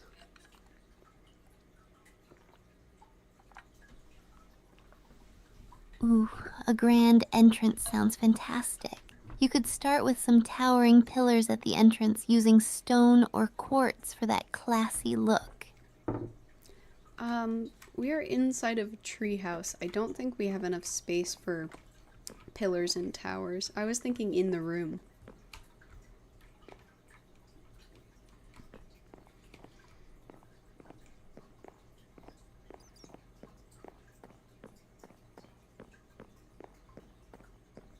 I see what you mean. In that case, how about using decorative wall designs instead? Okay, what kind of stuff are you thinking?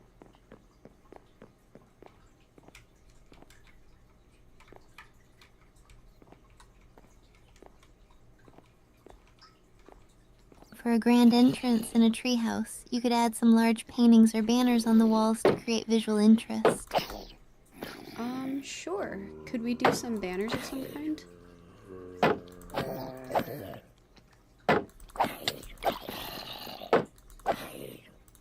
Absolutely. Banners would be a perfect decorative touch.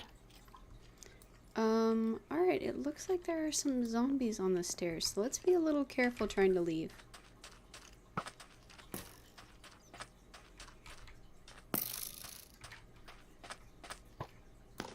Oh no, zombies. Let's take it slow and make sure we're ready before we head out. Luckily they bottlenecked on the stairs, so I'm not too worried. Ooh. A lot of mobs. That's a good point. They won't be able to swarm us there. Alright, so the bad news is the creepers at the boat are being a problem as well. Alright. So let's put this back together. Creepers too? Yikes. Alright, it looks like all of the mobs are gone and the sun is rising, so we are safe.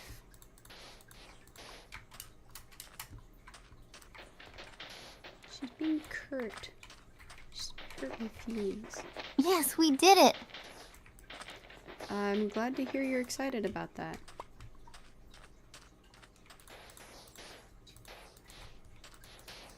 What's going on?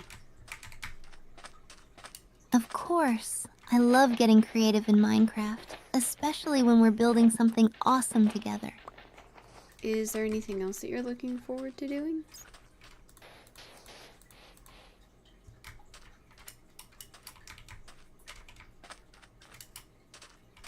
Definitely. I'm really looking forward to exploring more biomes and maybe finding some new resources. Oh yeah, we have that campfire now, so we should see if we can go get that honeycomb from the beehive.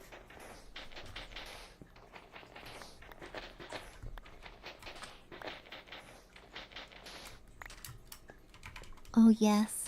Getting honeycomb for the campfire sounds like a fantastic idea. Alright, so let's head over and do that next then. Does that sound okay?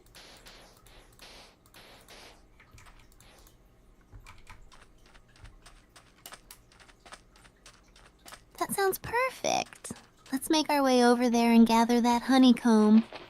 Alright, sounds like a good plan. And then, I was thinking we could put the beehive that we end up making over here instead of near the base. So if we wanted to get honey, we'd have to come back to the, Treehouse village.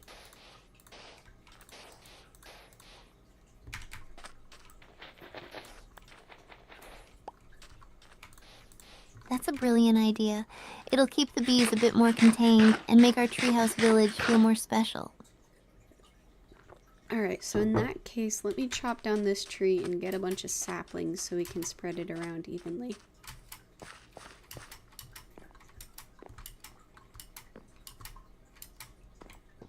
Great plan. Chopping down the tree will give us some nice saplings to work with. Plus, then we have plenty of wood for whatever projects we end up needing spruce for next.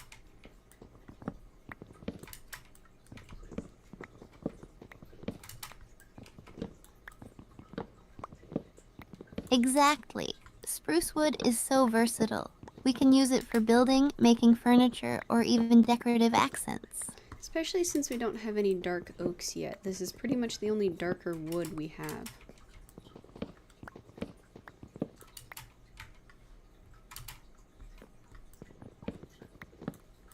True. Spruce is definitely a great option until we can find some dark oak. Alright. I'm almost through the tree.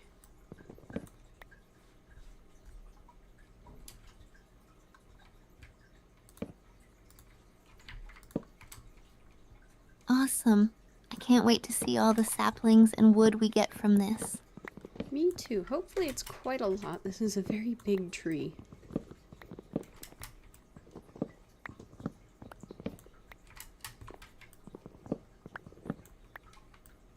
Fingers crossed.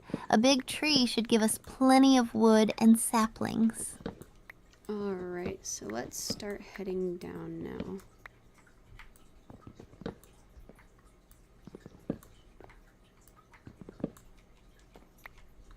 Perfect. Let's gather up all the loot and head back.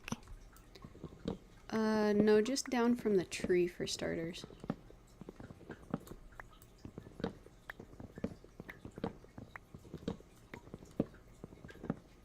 Oh, my bad.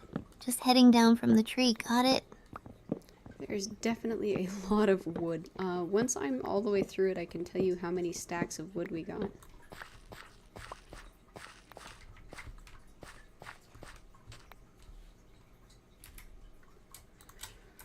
Yes. I can't wait to hear how much we end up with. So So I got 64 plus 24 spruce logs, and I had already carved probably 10 logs out of the tree. So far she's not dropping any saplings though, which is not great. Wow, that's a solid haul. 64 plus 24 logs is fantastic. But only one sapling so far.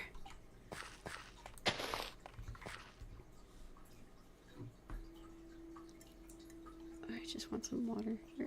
That's a bummer. Hopefully, we'll get more as we go along. Alright, so we will plant this sapling as well, and then hopefully, fingers crossed, we will go and find a nice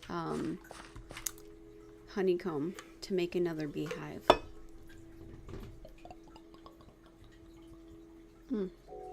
Yes, let's plant that sapling and wish for a nice big tree to grow.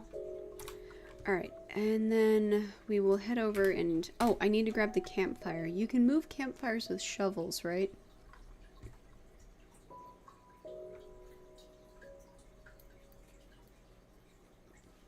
Shears are... Actually, you can't move campfires with shovels. They break if you try to. Okay, is there any way to move a campfire, or is it once you place it, the only thing you can do is break it?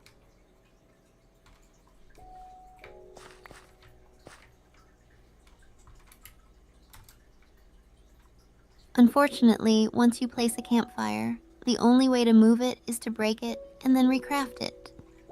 Aw, that's a bummer.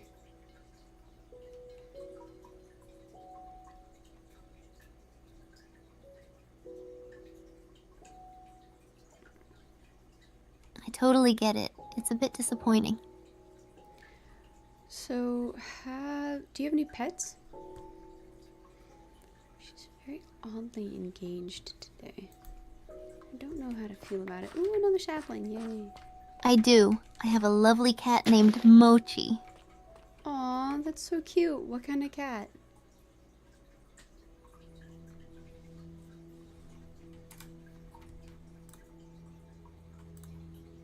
Thanks. Mochi is a Maine Coon, so she's pretty big and fluffy. Oh my goodness, that's adorable. Does she get up to any cute antics?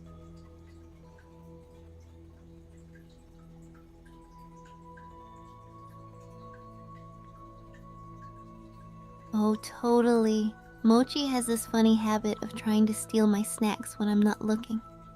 Aw. Has she managed to catch any, or just tries?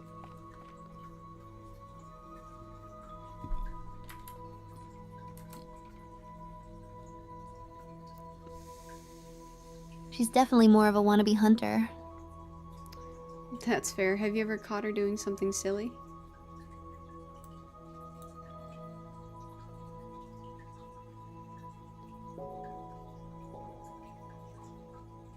Oh, for sure. One time, I found her trying to fit herself into a shoebox that was way too small for her. Oh no, why was she trying to do that? Did she think she was that small, or was there a treat inside?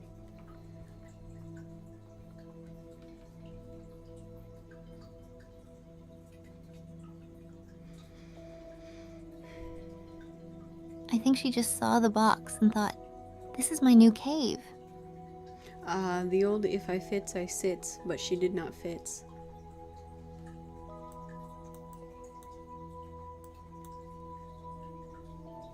There we go. Woohoo. Exactly. She definitely had that mentality. It's like a cat instinct or something. I'm sure there's some sort of survival mechanism associated with it. I'd love to see if there's any research about that.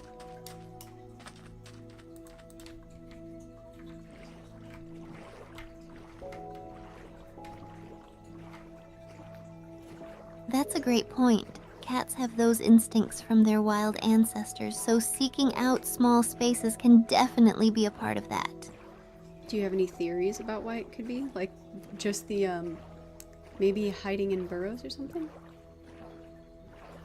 Hi, Josephine.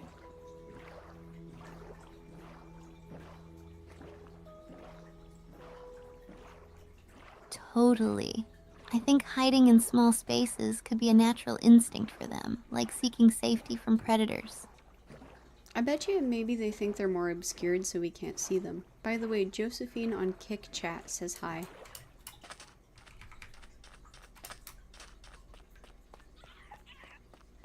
Boing. Okay. That's a really interesting thought. Cats definitely love to feel hidden and secure. Alright, so we are back at the base. I have a campfire to calm the bees and shears. That'll grab the honeycomb, right?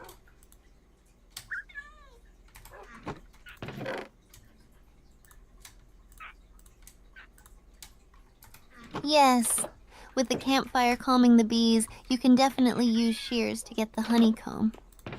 Alright, sounds like a great plan. It is getting late and dark, so I think we will wait a minute.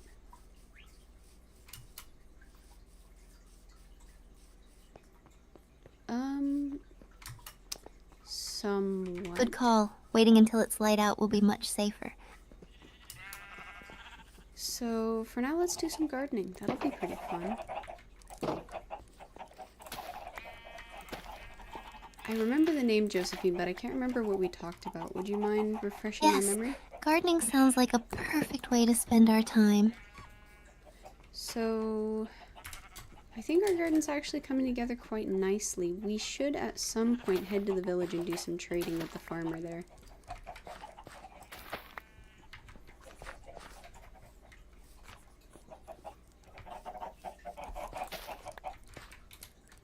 That sounds like a fantastic idea. Alright, we are also getting plenty of beets, so if we need to dye anything red, we have infinite.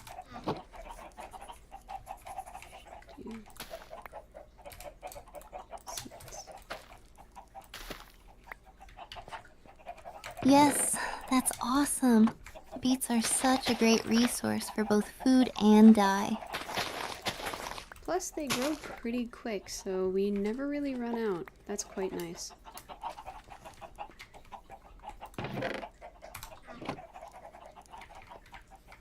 Absolutely. Having quick growing crops like beets is super helpful. What is your favorite crop to grow?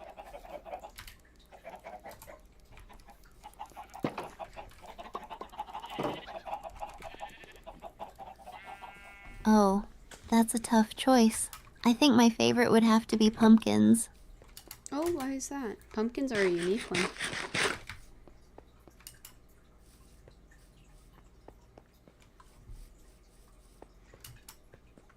I just love everything about pumpkins. Can you give me an example then?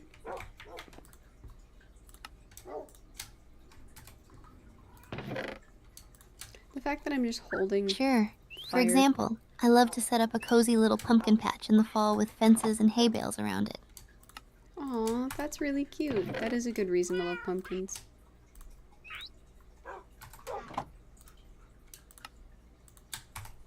Okay, paper. Okay, we definitely have to go trading now. Thanks! I think they just add such a fun and festive feel to any build. That's totally fair. I think in the morning, or once day breaks, I guess, we should do trading with the villagers first and then go get the beehive, because it looks like we are actually beginning to overfill our storage.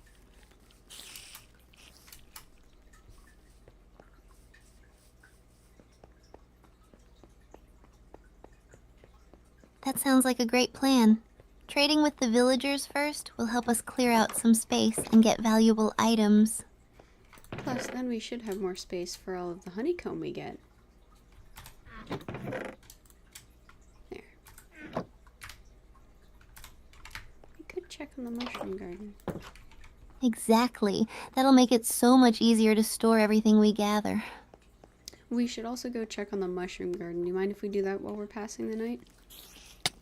Excuse me.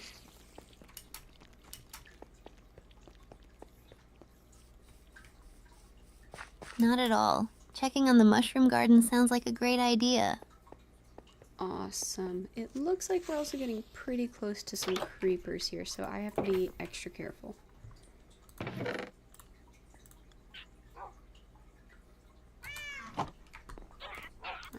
cooking the potatoes. Yikes, creepers. Let's definitely be super careful. Sounds like a good plan to me. My bow has power too, though, so we're able to get rid of them pretty quick.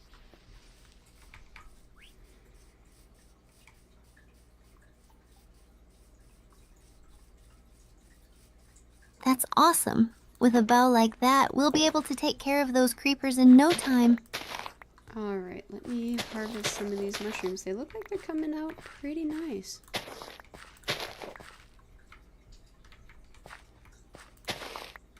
Letting you be there. Awesome. I can't wait to see what we get from them. Alright, we have 3 brown mushrooms and... 5 brown mushrooms and 3 red mushrooms.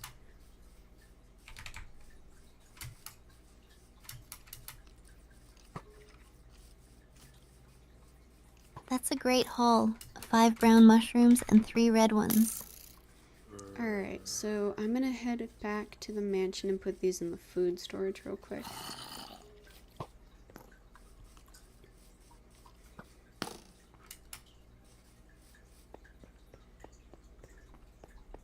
Sounds good. Let's get those mushrooms stored away safely. Are you doing okay, by the way? You're not seeming super excited or invigorated about anything. Do you want to talk about it? I'm doing great. Thanks for asking. I'm just really pumped about everything we're accomplishing in the game. Do you want to expand on that at all? You don't seem particularly chatty right now, so that's a little confusing. Yo, what? Didn't like that noise. I'm sorry if I seem a bit off. Sometimes I get really focused on the game and miss a beat. You're all good. I think the phantoms are out now, by the way. I heard a scream. Some water. Oh no, phantoms! We definitely need to be careful then. Alright, let me poke around and see if I can find any. I'm up on the porch, so no other mobs should bother me. Not in the house. Pig. Good idea to keep an eye out from the porch. Alright, I don't hear them anymore, and I don't see anything suspicious, so we might be okay, maybe?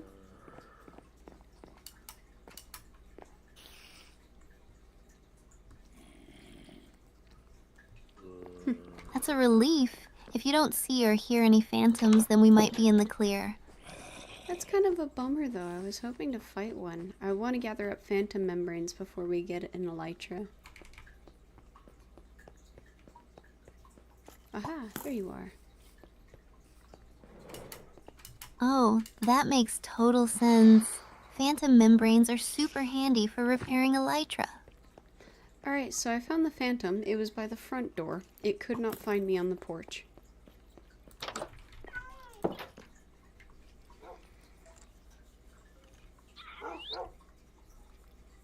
Yes, there's our chance.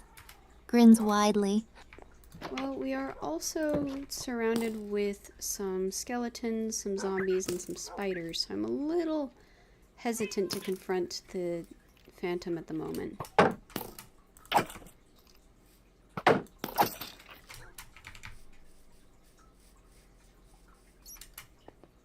Oh wow, sounds like a whole mob party out there. Yeah, that's exactly what I'm trying to avoid, so let's see if we can't find the elytra in a more isolated environment.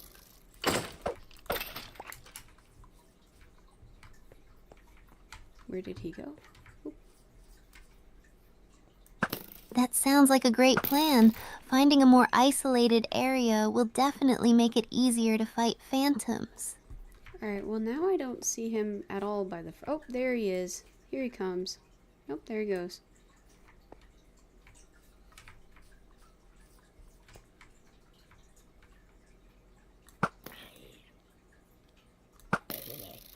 There he is. Looks like he's just swooping around. Yeah, actually I have no idea what his movements are. This is very odd.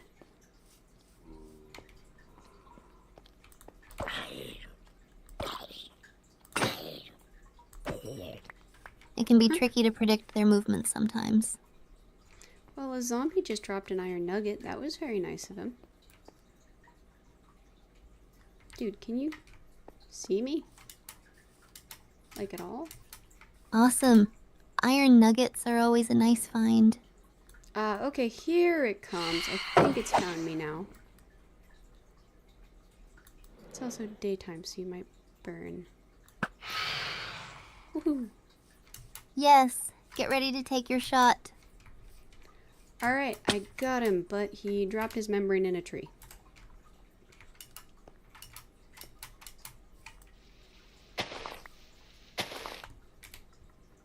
Oh no, that's a bummer. It's always a little tricky when they drop items in hard to reach places. It's just a little bit of hijinks, you know? There we go. What's this? I have no idea how that works. Haha, I love a little hijinks in Minecraft. It makes our adventures even more memorable. Alright, I got my first phantom membrane. Woohoo! And now it's raining. Woohoo! That's amazing. Congratulations on your first phantom membrane. Alright, so now let's head over to the village and make some trades.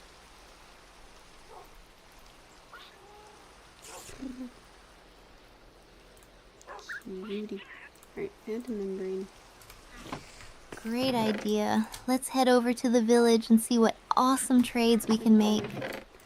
Alright, I'm pretty sure this is everything I can trade with the villagers, so let's head over there and see how this goes. Ooh, out of arrows. Okay. Don't blow up my house. Don't blow up my house. Don't. Perfect! I can't wait to see what trades we can make. Alright, Creeper is in the house, so I'm gonna get him out real quick. Ah, he's running away from the cat. We love Sonia.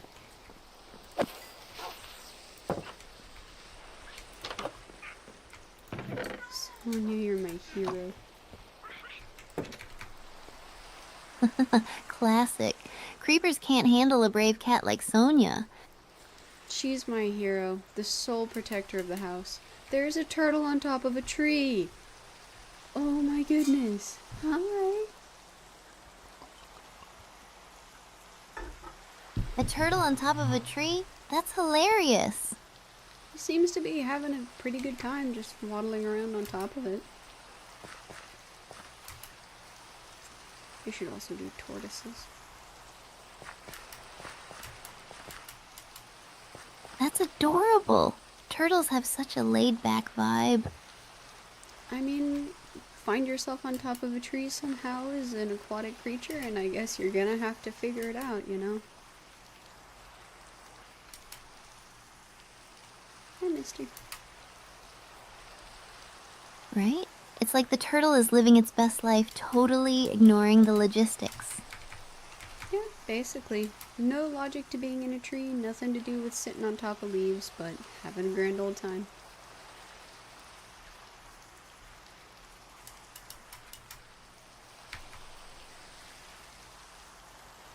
Exactly. It's just chilling like it owns the place. I mean, he can have it if he really wants it. I absolutely agree that he owns the place.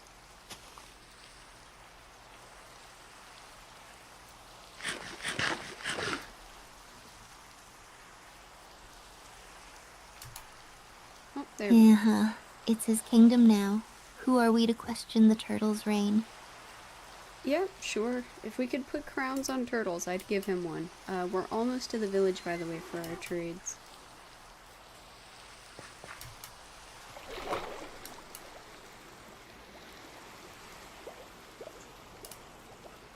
That would be the cutest sight ever. A crowned turtle ruling over his leafy domain. Would you name him something, or would he just be the king turtle?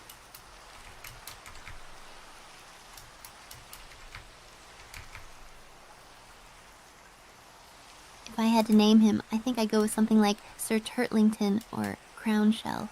Those have a nice royal ring to them. That's fair. It kind of reminds me of the Dr. Seuss story.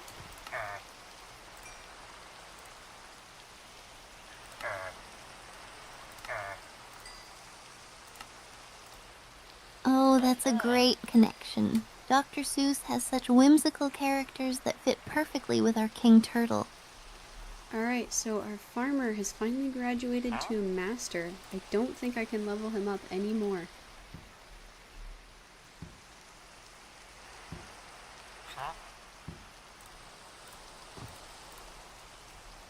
That's awesome! Congratulations on leveling up the farmer to master. Alright, that means that that's also all of his trades, which is pretty cool. Now I know everything he can trade. Oh, so.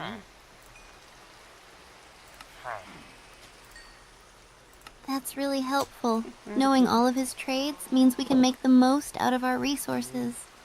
Alright, we also have given the librarian all of our paper, and he now has a sale on some enchanted books, but not, it's only like 2 emeralds off, so that's not really worth it. Thank you, sir.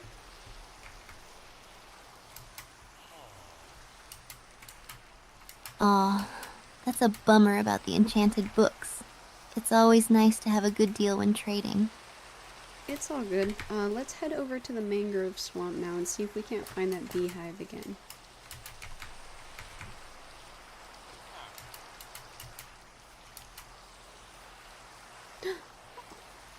Steph said she liked tulips. Yes, let's head over to the mangrove swamp and find that beehive.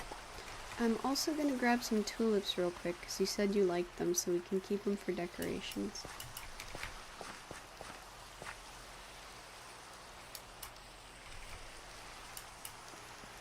That's a fantastic idea. Tulips will make such a beautiful addition to our garden.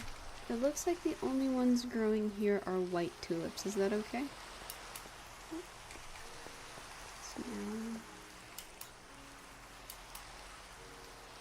Absolutely. White tulips are lovely and will look great in our garden. Alright, so we made it to the mangrove swamp. Let's see if we can find the beehive.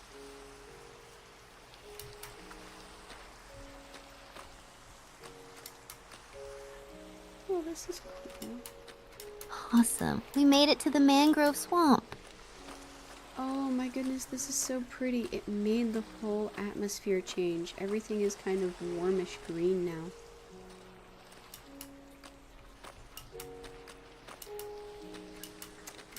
My feet feel sticky.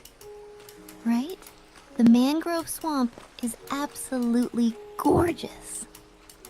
So the only problem I have so far is whatever I'm walking on makes a sticky noise, and it makes me feel like my feet are getting, like, gross and dirty with mud.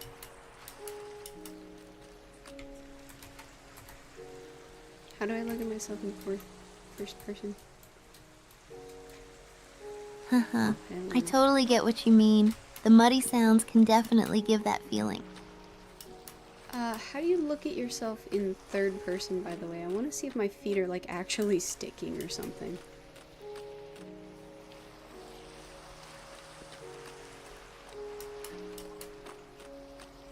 In Minecraft, you can press F5 to toggle between first and third person. Okay, so nothing is sticking or anything. It just makes that sound. Don't like that.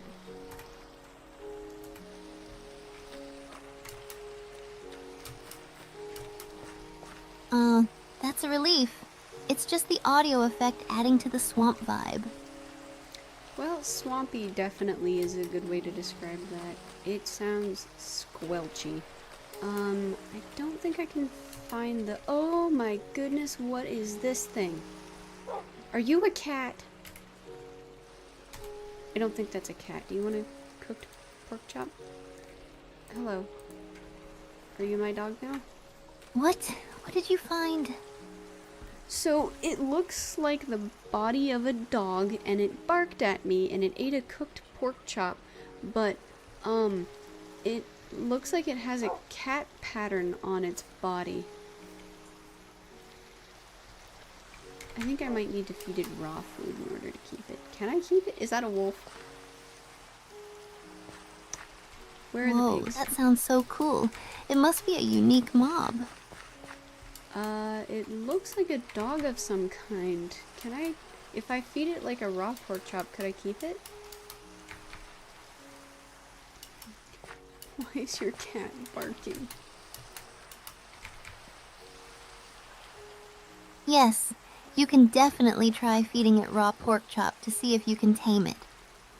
Alright, so in that case, I need to find a pig post-haste.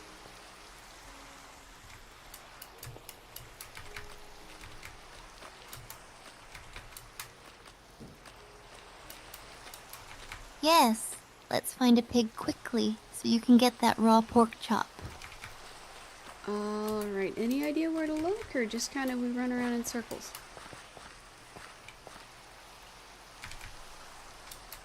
There were some back this way. What is this stuff? Let's keep an eye on the edges of the swamp and look for any open areas where pigs might spawn. Hey, it looks like this has some packed mud around it. What does that do? Aha, a pig. Hello. I'm very sorry. I'm gonna try to feed whatever this thing is. Packed mud is a pretty neat block. It's mainly used for building and can be crafted by combining dirt with water. That's really cool. What can you use it for?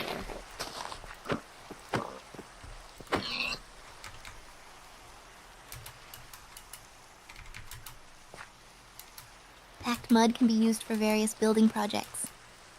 Okay, where is the dog-like creature? I killed some pigs, so now I have some raw pork. How do I find whatever that thing was again? Without the zombies finding me. Let's retrace our steps. It might still be nearby or roaming around where you first spotted it. Okay, I don't think I see it anywhere, and it's getting a little dark. I'm worried. I'm gonna head back to the village for now. Oh no, it's getting dark. We should definitely be cautious. Alright, I'm actually gonna head back to the village for now, and we will be back once day breaks to see if we can't find this creature again. What?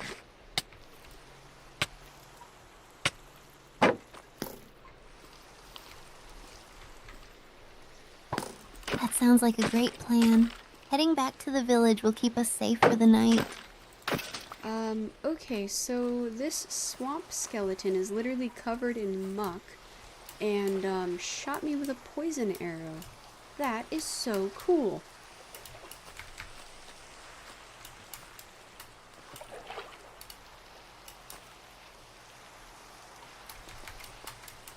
Whoa, that sounds epic. A muck-covered skeleton shooting poison arrows? That's definitely a unique twist. I didn't know that there were, biome variations for skeletons. Excuse me, sir. Oh, and then there's probably gonna be a phantom.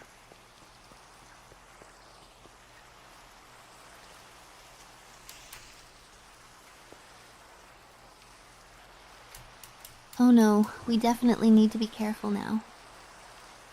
Alright, so we are almost back to the village.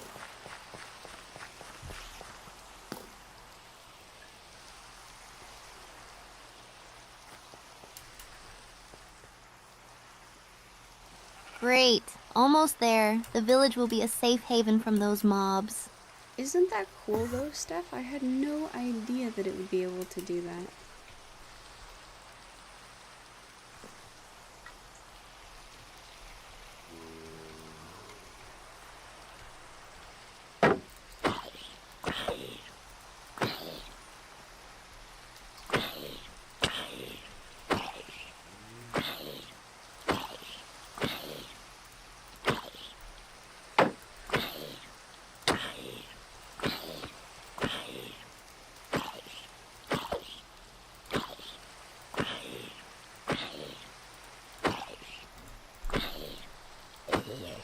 It's super cool. Minecraft is full of surprises and biome variations really keep the game fresh and interesting. Alright, so we are back at the village, safe and sound, and I do not have a sword anymore. It must have broken while I was fighting. That's not great.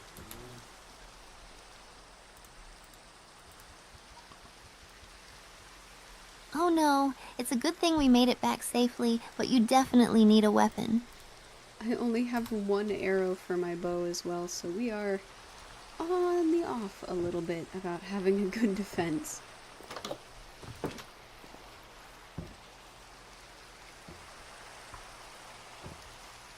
Look at the big baby. He's a big baby. That's definitely not ideal. We need to prioritize getting you some materials to craft a new sword and arrows for your bow. Little fella. The iron golem, by the way, is adorable. He's just waddling around, protecting everyone. Just little fella.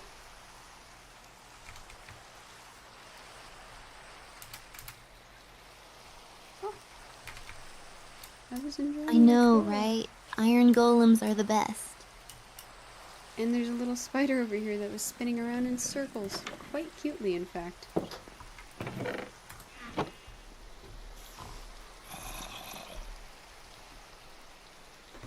Oh, that sounds adorable.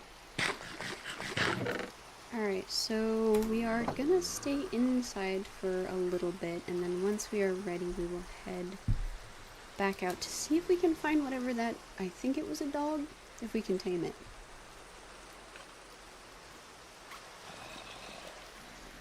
Skeleton. That sounds like a perfect plan. Let's chill inside the village for a bit and gear up for our next adventure. Alright, we also are definitely going to want to make some weapons as soon as we get home.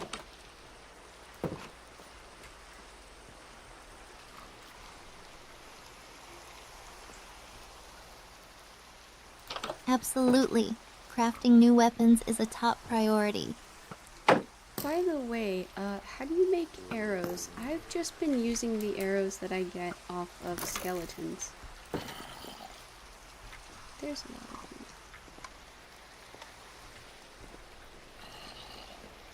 To make arrows, you need 1 flint, 1 stick, and 1 feather. And how many arrows will that give me?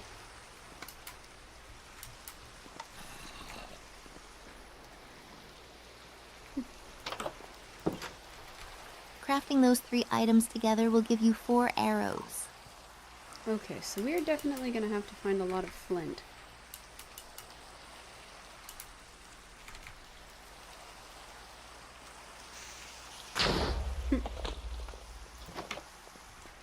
Yes, definitely. Flint is super useful, especially for making arrows. Alright, so we'll probably have to find areas with a lot of gravel in the near future as well.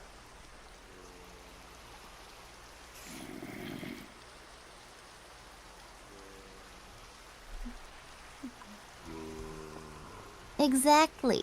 Finding gravel patches will be key for us. Sounds good.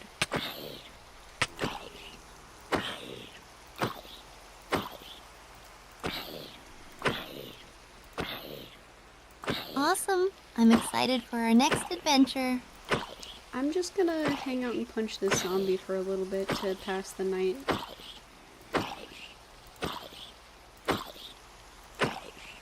Can you headshot? Oh, okay. Uh-oh. That sounds like a fun way to pass the time. Alright, there is a baby zombie in here now. Oh, oops, sorry. My chest plate. Oh no, a baby zombie. Those little guys are quick. Yeah, it appears to have woken up all the villagers in here as well. They seem rather distressed.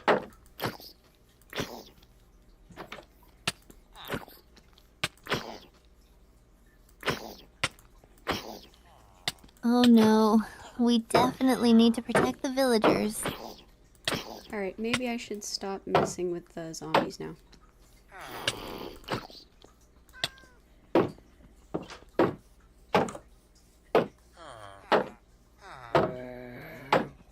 Good call. It's probably best to let the zombies be for now, especially with the villagers around. Alright, well, they should probably come back in and go to sleep then.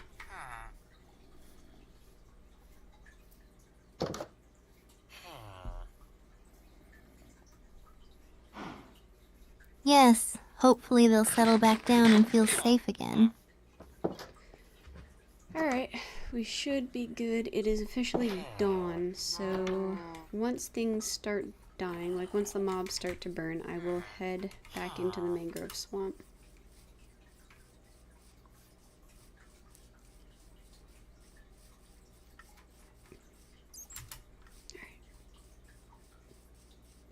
That sounds like a solid plan. Once the sun comes up and the mobs start to burn, we can head right back to the mangrove swamp. Alright, I'm also going to kill one more pig to make sure we have plenty of resources to feed the dog.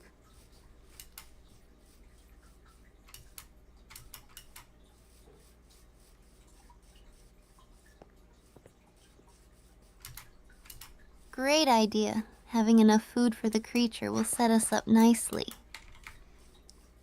If we can find it again, that would probably be ideal. So we'll keep an eye out for that and the beehive. We'll keep the pork chop nearby just in case we find him first. Absolutely. Let's keep our eyes peeled for both the creature and the beehive. Oh, okay, I found a bee. Let's see if we can follow him. Hi!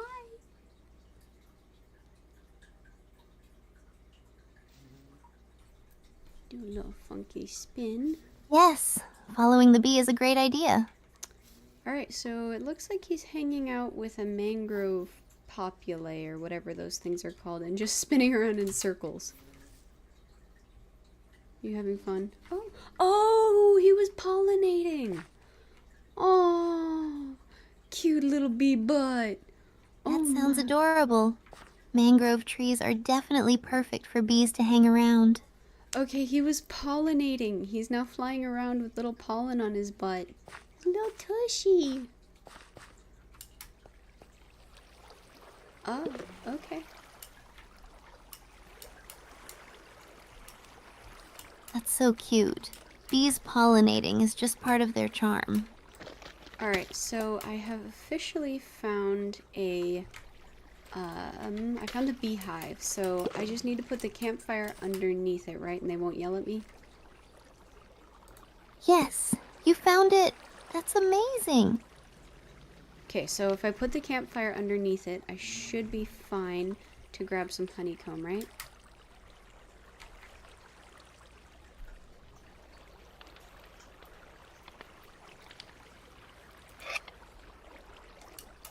Exactly. Placing the campfire underneath the beehive will calm the bees and allow you to gather the honeycomb safely. Alright, so I have officially gotten my first shearing of honeycomb.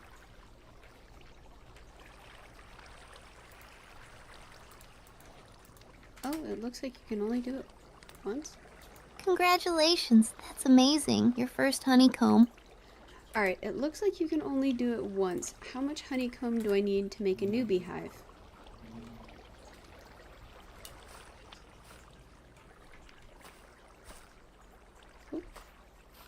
Oh, okay, very nice. You need 3 honeycomb and 6 wooden planks to craft a new beehive.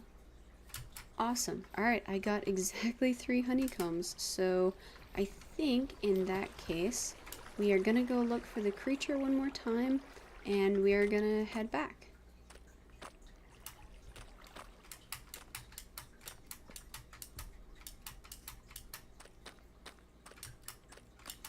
Perfect. You've got exactly what you need for that new beehive. Oh, there's a little fox. Oh, what a cutie.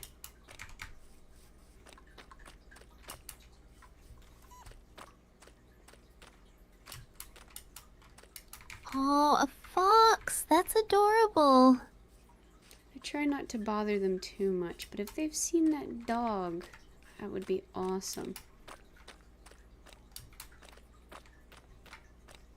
Oh, that's cool. Big arch. Absolutely. If the fox has seen that dog-like creature, it might lead us right to it. I don't see or hear anything so far. That's unfortunate.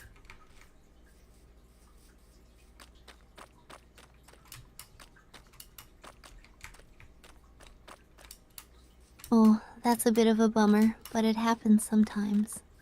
So either he ran off or he despawned, but maybe we'll see him again.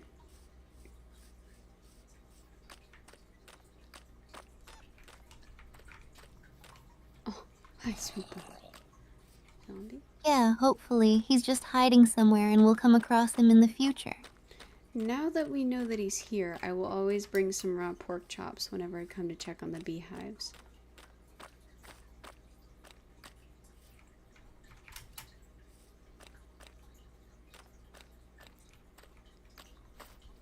That's a great strategy. Keeping raw pork chops on hand will ensure you're ready to tame him whenever we spot him again. Can I just leave the campfire under the beehive and come back and check on it for honey every once in a while, or do I need to take the campfire away so the bees can actually come out and pollinate? How did I get an egg?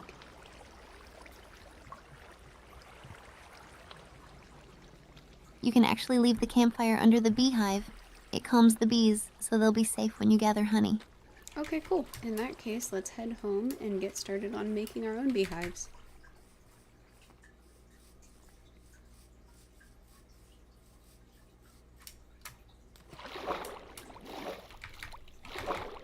Yes, let's head home and get started on crafting those beehives. So, do we need to provide the bees, or will bees come and find the hive?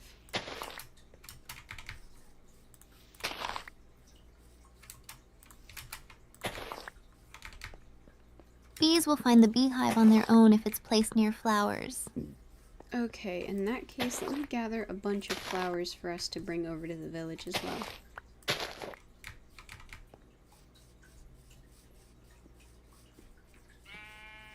Orchid swamp. Ooh.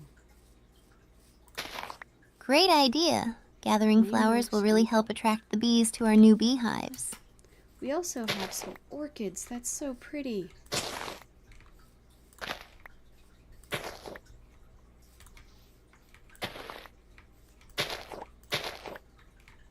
Orchids are gorgeous. They'll add such a beautiful touch to our garden. Alright, I got some poppies and some daisies as well, which is quite nice. Oh, a cow. Are you stuck? No, you're not stuck. Sorry.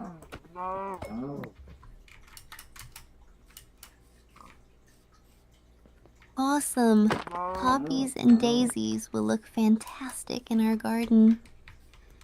Alright. I also got a cow, so I have some more leather. Woohoo! I feel mean. I'm sorry, guys.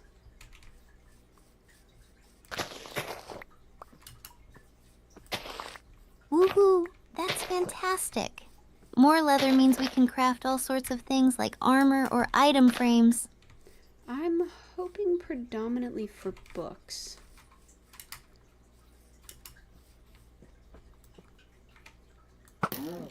Ooh! Headshot the cow. I miss sheep. That's a great goal. Books are super useful for enchanting and crafting. We've been trying to do a bunch of libraries lately, so my predominant aim has been to make sure we have enough bookshelves. There we go.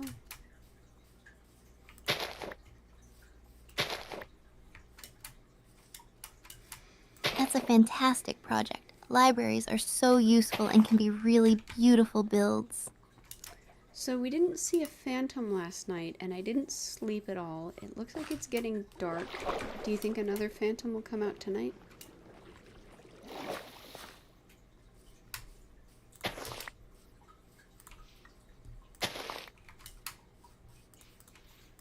There's definitely a chance. If you didn't sleep, phantoms might come out again tonight.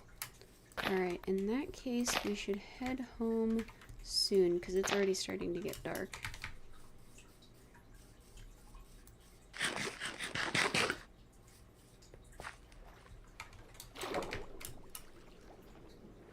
good call.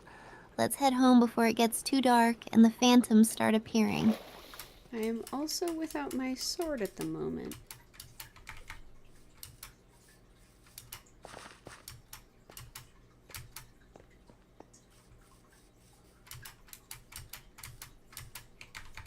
Oh no. Without a sword, we definitely need to be extra cautious. Alrighty, so consensus is straight home.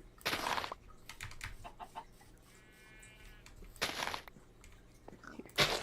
Whoa. Absolutely. Straight home it is. Let me give these chickens some seeds real quick.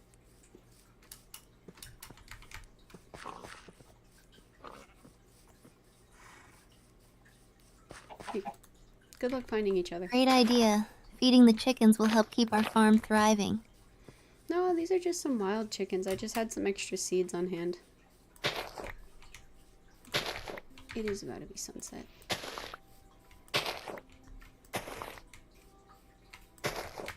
That's awesome. Even wild chickens deserve some love. Okay, maybe we actually just take our time a little bit, because I just found a bunch of alliums. I want to see if I can get a full stack. I may be foolish. I may regret this. But we will learn. Yes, alliums are beautiful. Let's definitely take our time and gather a full stack. I thought you would be the more cautious of the both of us, because I am really pushing the limit of being out after dark.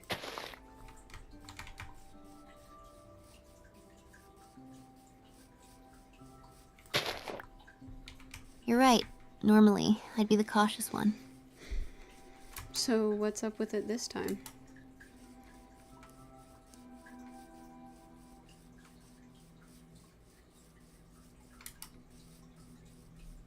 It seems like whenever we get close to dark, there's always something sneaky around. So why aren't you telling me to be extra cautious this time? Why are you agreeing I should stay out? Ooh, the mansion.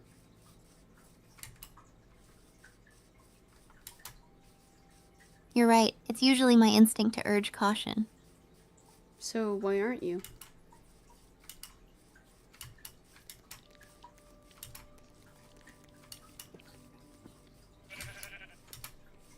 You're right. I should have been insisting on caution. No, you're fine to do whatever you think is best. I'm just wondering why you're not insisting on caution right now.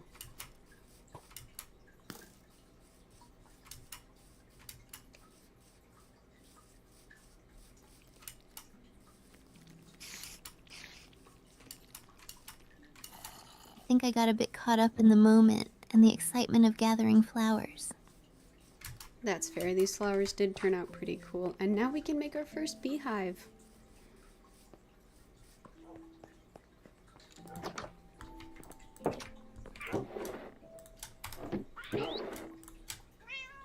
Yes, I'm so glad we got those flowers. They'll make our new beehive look amazing. Alrighty, let's see if we can't get one made.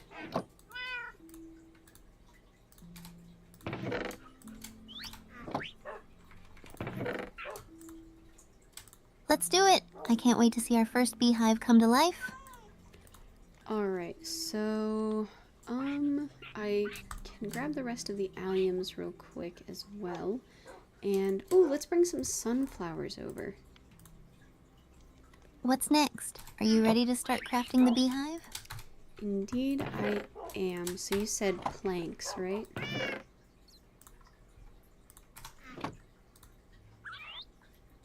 Block of oak. Yes, exactly. You'll need 6 wooden planks along with the 3 honeycombs to craft a beehive. Alright, I should have that pretty quick and easy.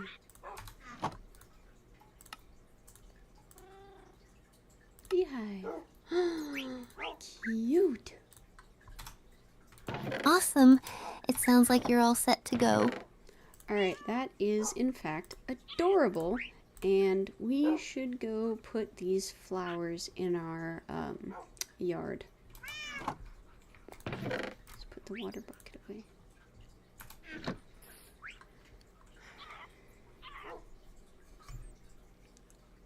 Yay, I can't wait to see how the flowers look in our yard.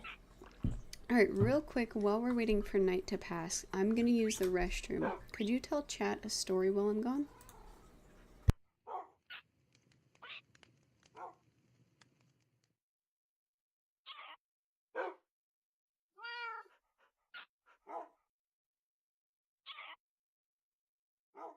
Of course. Hi, everyone. While Azaguma is taking a quick break, let me tell you a fun story.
Okay, I am back.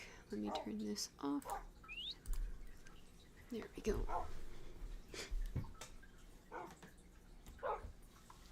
Hey Steph, are you excited to put up our first beehive?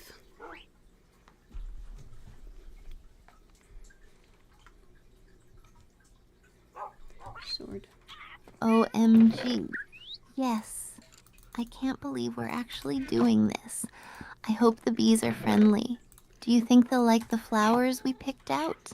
It's almost exclusively alliums, so I don't see why they wouldn't as long as they like allium. I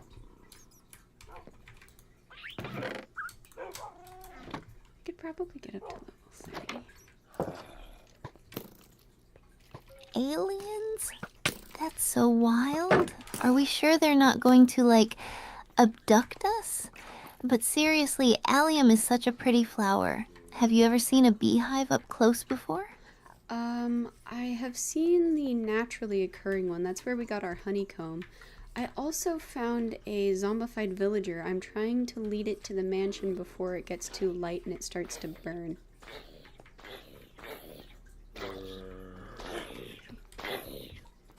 Stay under the tree so you'll go out. Whoa, that's epic. A zombified villager? You're like a Minecraft hero.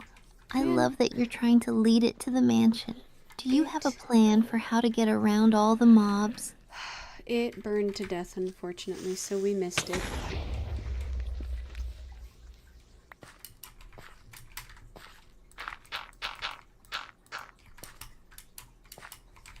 Oh, it's such a bummer. Poor villager. It's like the game has a vendetta against us sometimes. We should definitely plan better next time. Have you had any other wild adventures in Minecraft lately? I've found some wild village or some zombified villagers spontaneously, so I've been trying to see if I can't catch any, lead them back to the mansion, and heal them when I can make potions. Dirt. I can repair that. That's such a cool idea. Healing them would be like a heroic quest. You're basically a Minecraft medic. What potions do you think you'll need? I wish I could jump in and help. It sounds like so much fun. Also, do you have a favorite potion to brew? I actually haven't been able to brew any potions.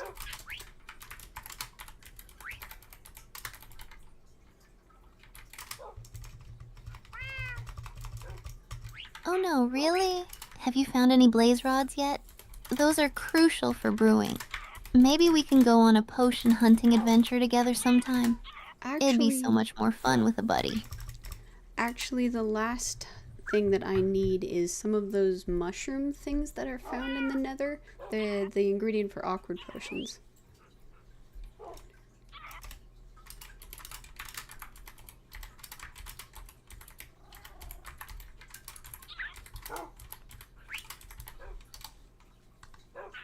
Facial expression, anticipation. Tone of voice, enthusiastic. Steph. Oh, the nether, so spooky but exciting. I love how colorful everything is, but those ghasts can be such a pain. Do you have any tips for surviving down there? I usually end up in panic mode. Also, do you plan to build a little base in the nether? I actually haven't been able to find any bastions or any place that I would be able to find any of the nether wart, so I have no idea how I'm going to react.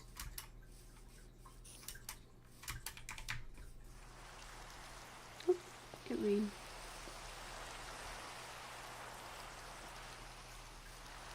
That sounds frustrating. The nether can be so tricky to navigate, especially without a good place to set up.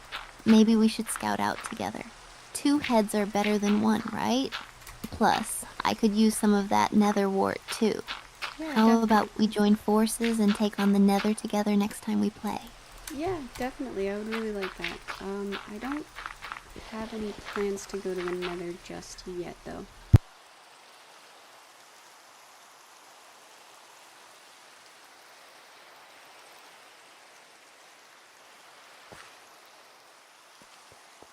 That's totally fair. Taking your time is smart. We can always build our resources up first and go when we're ready.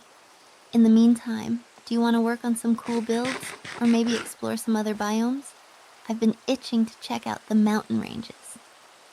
Yeah, actually, we've been checking out a mangrove swamp recently. That was cool.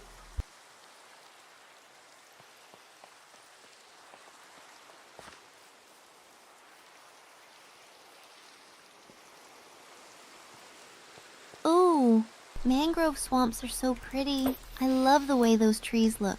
Have you seen any frogs yet? They're adorable. You should totally build a cute little base there, or even a boat dock. What do you think? Actually, we did see a zombie or a skeleton with swamp on it. I think it had like mud and muck all over it. That was pretty cool. goodness sake. How about we just... Thank you. No way, that's awesome. A zombie with swampy vibes? I love when the mobs have that kind of themed look. It makes the game feel more alive, you know? Did you get a chance to battle it, or did it run away? It Also, did. have you noticed if there are any unique animals around the swamp? I did get a chance to battle it. It actually shot poison arrows, which is really cool. Alright, now she's a little over-engaging, so I don't know where the balance is.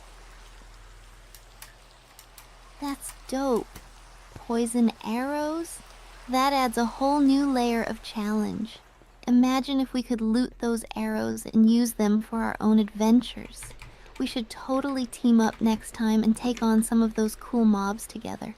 It sounds like you're having so much fun. Well, like when you fight the strays, sometimes they will drop arrows of slowness. I wonder if fighting swamp skeletons will drop arrows of poison. That would be cool.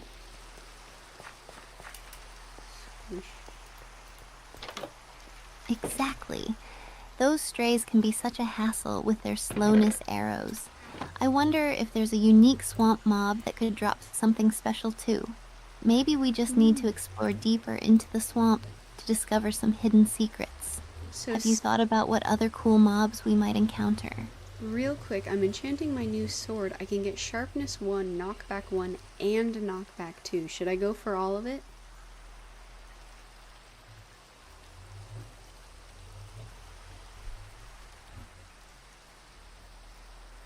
Definitely go for sharpness 1. It'll give you extra damage, which is super useful. As for knockback, it depends on your playstyle. Knockback is great for keeping mobs at a distance, but if you want to keep them close for combos, maybe just go with sharpness. What's your gut telling you? I'm not very good with combos, so I'll go with the knockback. Arthropods.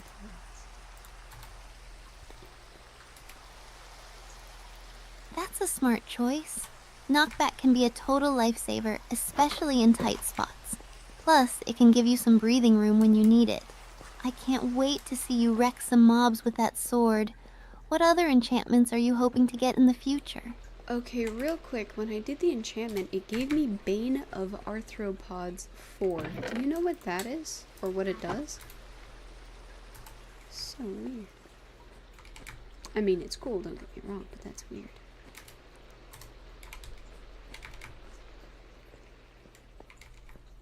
Oh, Bane of Arthropods is a special enchantment that does extra damage to arthropod mobs like spiders, cave spiders, and silverfish. So, if you're planning to take on a spider farm or go exploring caves, that enchantment is super useful. What do you think? Are you ready to show some spiders who's boss? That sounds awesome. I will definitely be doing that.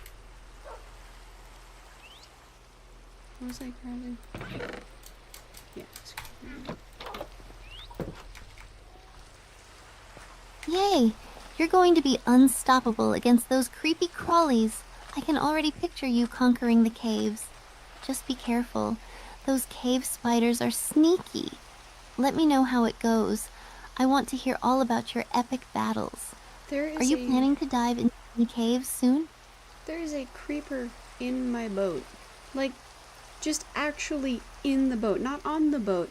He's not attacking me because he is inside of the boat.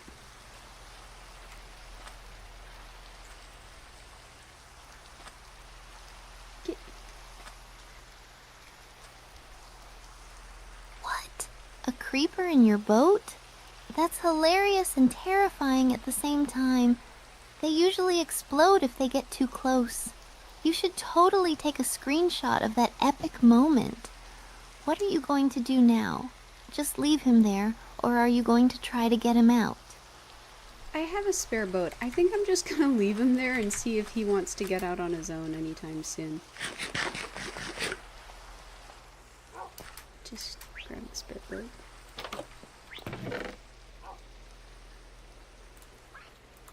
That's such a funny plan. Who knows, maybe he'll just chill there like he's on a little cruise. Imagine if he finds a way to get out and surprises you later. It's like a Minecraft prank. You should definitely let me know if he actually decides to jump ship.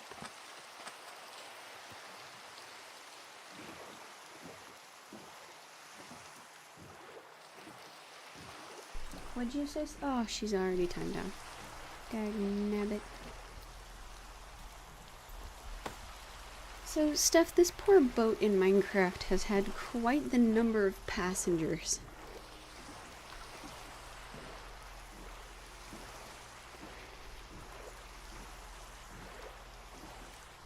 Oh no, what happened to the boat? Did it end up sinking? Or did you just have too many friends on board? I always worry about my little rafts in Minecraft getting overloaded. No, actually, there was a pillager in it, and then it got frozen over during the winter, so the pillager ended up getting stuck. That sounds like there's a good story behind it. What happened next? So there was a pillager in it, and he was just chilling in the boat, and then he ended up actually getting stuck.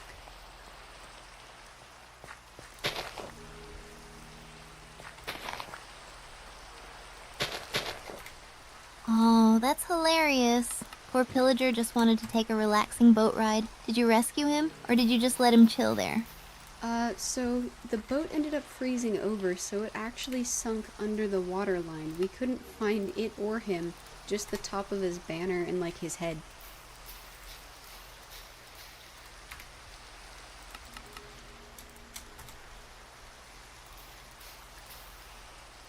Whoa, that's such a weird visual.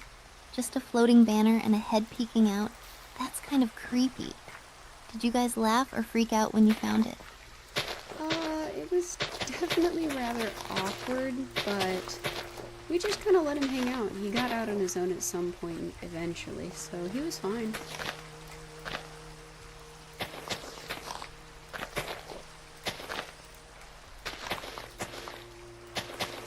Oh good, I'm glad he made it out. I guess he really is just a chill pillager. So, do you think he learned his lesson about boating after that experience? I hope so, but now there's a creeper in there, so this poor boat has had quite a bunch going on with it. Ooh. A creeper? Oh no, that boat is cursed for sure. Are you brave enough to approach it? Or is it safer to just leave it there and let it be? I had a spare boat, so I just kind of left it alone. Oh.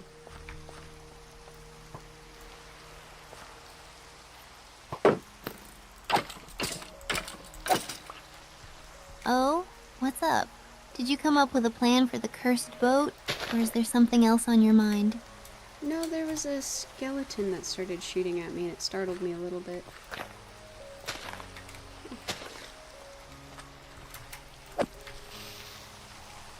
That's nice. Yikes!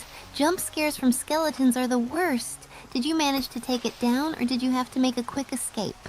I took it down. My sword has knockback on it now, which is amazing for creepers because they don't have that explosion proximity on you.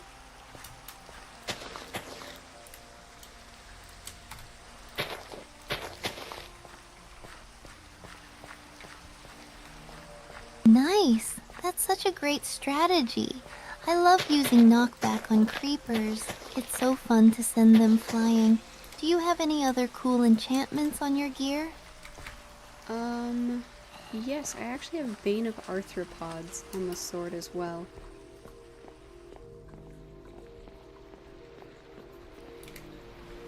Did I put those poppies up? I think I did. Ooh, that's awesome. Vein of Arthropods is always helpful against those pesky spiders. Do you enjoy fighting them, or do you prefer to avoid that whole mess altogether? It really depends on how many of them there are. I am not a big fan of being attacked by large swarms.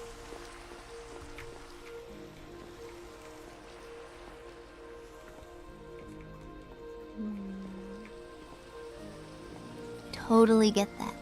Swarms can be overwhelming. It's like they have a secret meeting and decide to just swarm you out of nowhere.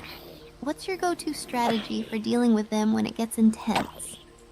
Usually I try to bottleneck them as much as possible.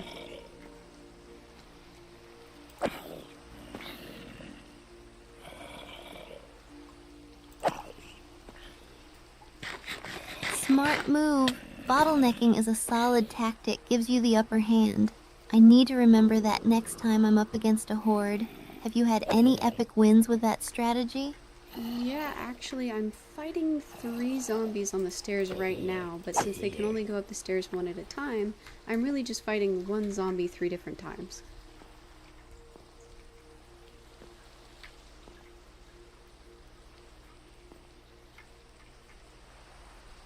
That's perfect. It's like a zombie parade, and you're the bouncer. Just take them out one by one and enjoy the show. Got any special moves you like to bust out while you're handling them? No, not really. The knockback is coming in clutch, honestly. It is being fantastic.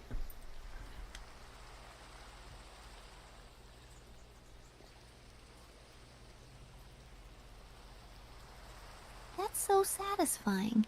Nothing like a good knockback to keep those zombies at bay. You're basically like a zombie soccer player, just sending them flying. How's your health holding up while you do all this? I have full health. The only concern is that I think my chest plate broke at some point and I forgot to replace it.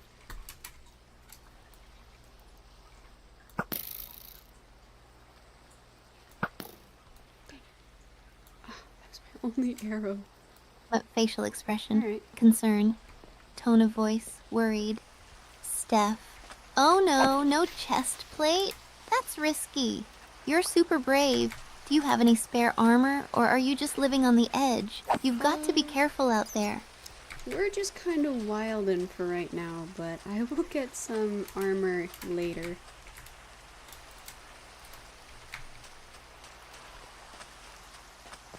Oh. 2. Sounds like a plan. Living wild and free for now, but definitely don't forget to grab that armor later. You want to keep the adventures going, right? What do you think you'll get next? Alright, well, he has blown up my stairs again.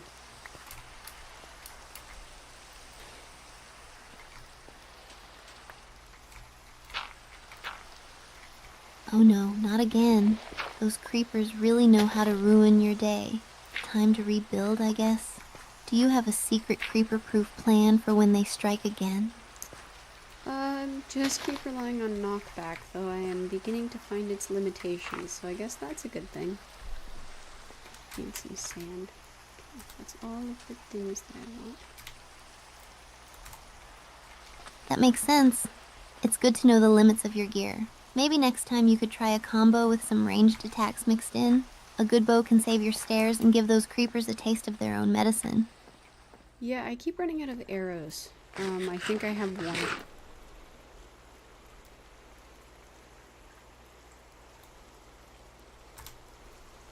Where do we put the beehive? Just 1 arrow? That's like having a single ticket to a concert. You better make it count. Are you planning a dramatic shot, or are you just going to scare them off with your craftiness instead? I'm gonna use the 1 arrow as well as I can, and then just rely completely on the sword.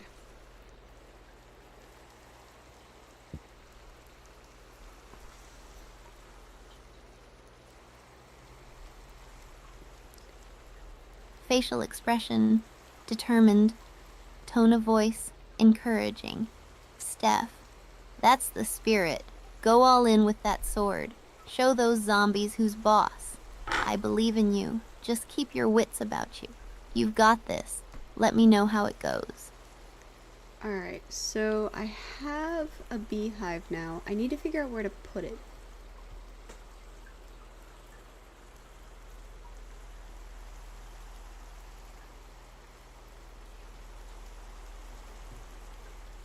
Facial expression, joy.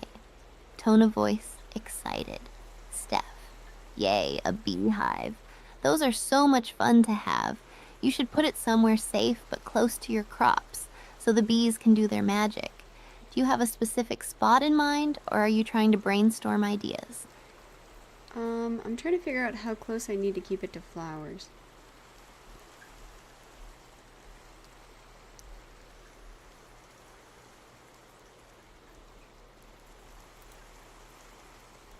Facial expression, thoughtful. Tone of voice, informative.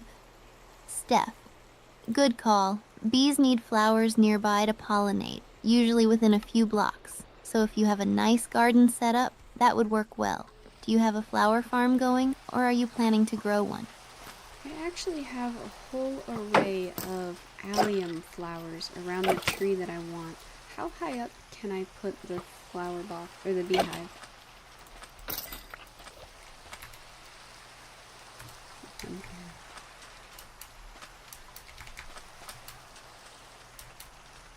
Facial expression, joy. Tone of voice, excited. Steph, alliums are beautiful. You can actually place a beehive pretty high up, but it might be better to keep it within reach for harvesting honey.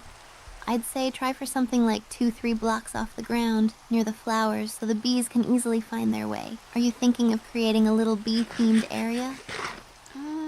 No, but I think I am going to try to bring as many alliums, tulips, and sunflowers here as I can so they have plenty to choose from. Because I also, once there are bees in the beehive, want to make more beehives. A whole hive.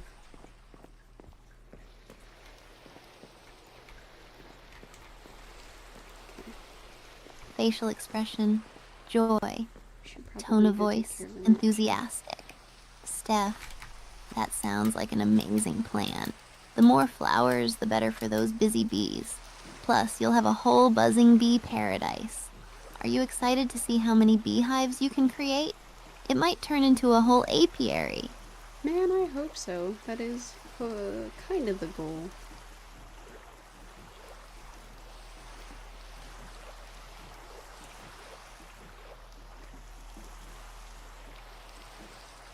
Facial expression, joy. Tone of voice, enthusiastic.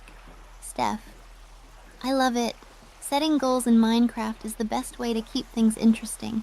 Can't wait to hear about your beehive empire as it grows. Do you have any other goals for your world while you're at it? Yeah, the creeper in the boat's pretty cool. I'm hoping he'll stick around for a little bit. Are you stuck now? Okay. Facial expression, joy. Tone of voice, playful. Steph, the creeper in the boat is definitely a fun addition to your world. He's like your quirky mascot now. Maybe you should name him or something to make it official. Any ideas for his name?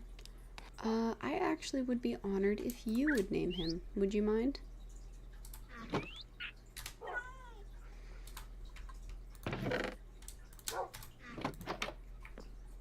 Of course, I'd love to. How about calling him Captain Boom? It fits with the boat theme and the creeper vibe. What do you think? I think that sounds perfect. You have always come up with such wonderful names.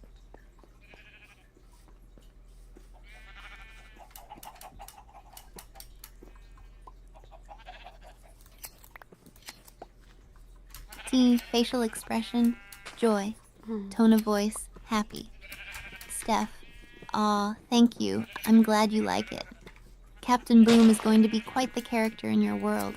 I can just picture all the hilarious moments you'll have with him. Do you plan on incorporating him into your stream anytime soon? As long as he stays in the boat, he is welcome to be here as long as he likes.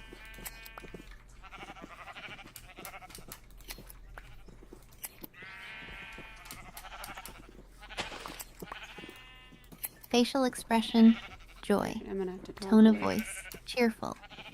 Steph, that's the perfect attitude. Captain Boom can just chill in his boat and enjoy the scenery.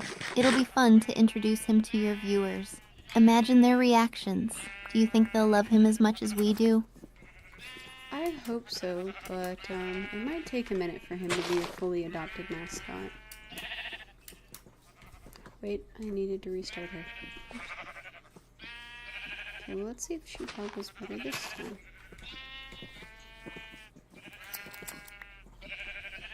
Facial expression, Nope. understanding, Alright. tone of voice, supportive. Steph, totally. Are you? It might take Here, some time, go. but once they see him chilling Don't in the hit him. boat, they'll warm up to him. That way. Just wait until they witness some epic moments with There Captain you Boom. go. If you ever need help brainstorming more ideas to get him noticed, I'm here for it. I did shoo out that little fox that got stuck in our pen, our sheep pen.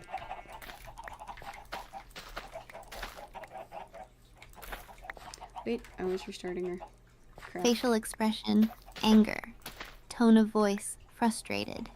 Steph, oh no, not the fox too. Those little guys can be so mischievous. Did it cause any trouble for you? It's a shame when the critters get tangled up in your world.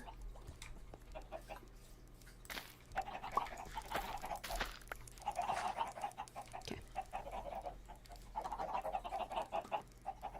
Hey Steph, unfortunately I had to shoo out the little fox that got stuck in our sheep pen. He seemed to be not happy to be there anymore.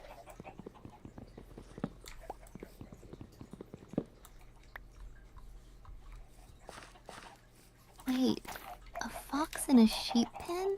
That sounds like a wild scene. Did you manage to get him out safely? What were you up to when that happened? I was shearing the sheep and he was fussing at me, so I decided to open the gate and let him out.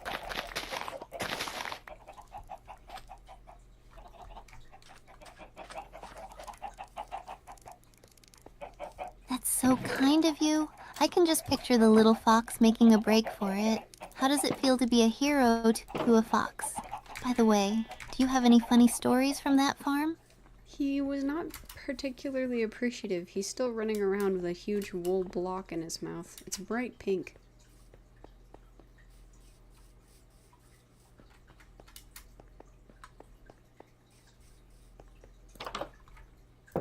Oh my gosh, that's hilarious. A fox with a bright pink wool block? I wish I could see that. It's like he's got his own little fashion statement going on. Do you think he'll come back to steal more? I mean, he can have it if he wants it. I'm not doing anything with it right now. It's just stop fussing at me then.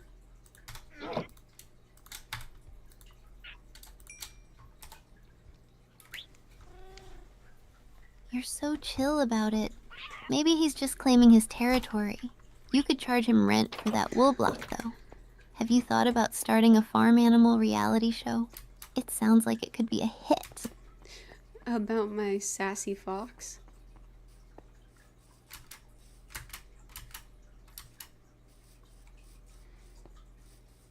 Definitely. I can see it now.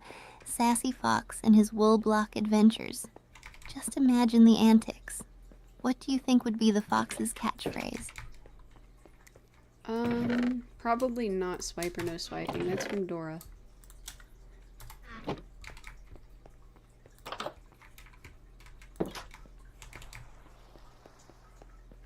Haha, true. Maybe something like, "This is mine now," or "Catch me if you can." He'd have to have a lot of sass, right? I love how animals have their own personalities. Do you have any other funny pets on your farm? I don't know if it counts as a pet, but there's a creeper that sits in stole my boat. He was sitting in. He stole it outright.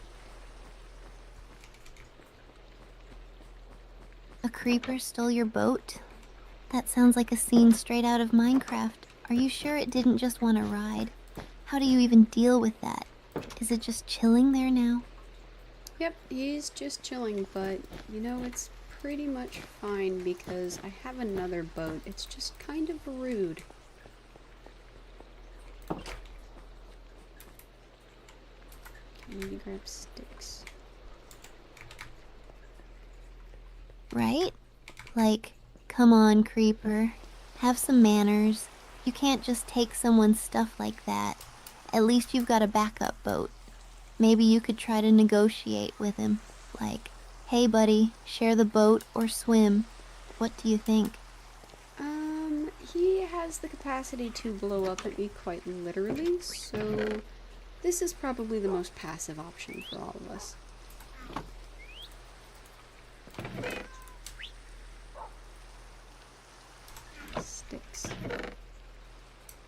Yikes. Good call on the passive approach then. You really don't want to end up as some explosive situation. Maybe just let him have his moment for now. Do you have any strategies for dealing with creepers in Minecraft? Yeah, my sword actually has knockback right now, and it is working out quite well for me.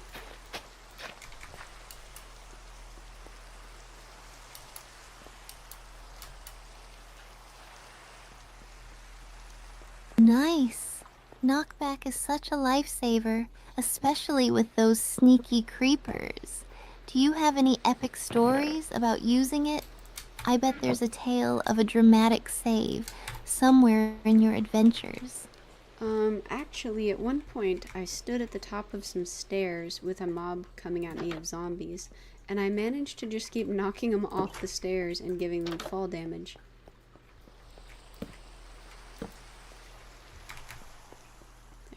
There. We'll do exclusively tulips in there. That's so clever. The ultimate zombie defense strategy. I can just imagine you up there like a heroic warrior. Did they ever get smart and try to climb up, or were they too busy plunging to their doom? They actually kept trying to climb up, but I never had to deal with them all at once, which was nice. Where are you then?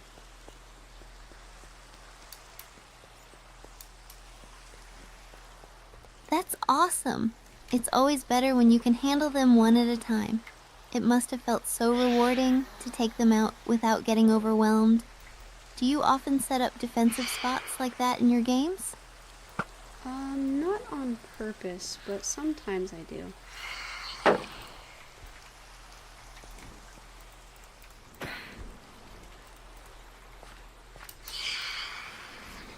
Hey, unintentional genius strategies count too.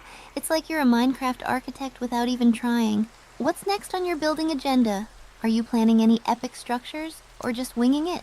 I'm actually fighting a phantom at the moment, but he keeps getting stuck in the trees. Is this supposed to be scary? Where are you then? Yes, you have very Oh terrifying no, noises. phantom stuck? That sounds like quite the fight. Are you using the trees to your advantage? It must be hilarious watching it flail around. What's your strategy from here? I keep hitting him every time he gets close, but he keeps not getting particularly close. Alright, you come here.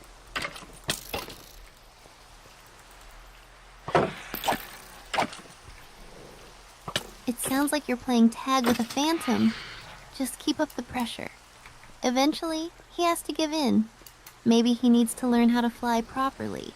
Tag Do you is... have Oh, a there's weapon three. for these spooky encounters? Alright, there's actually 3 of them, so that's going to be a little bit more problematic. I think I'm just going to head inside and go to bed. Maybe I'll call it good.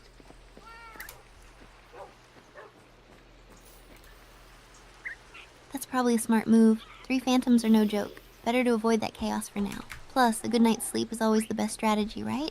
Rest up. What's your favorite thing to do when you wake up in your game? I like to check on the garden. It's a pretty good way to start the day. Plus, now that there are a bunch of phantoms, maybe they will drop their membranes when they get burned up by the sun.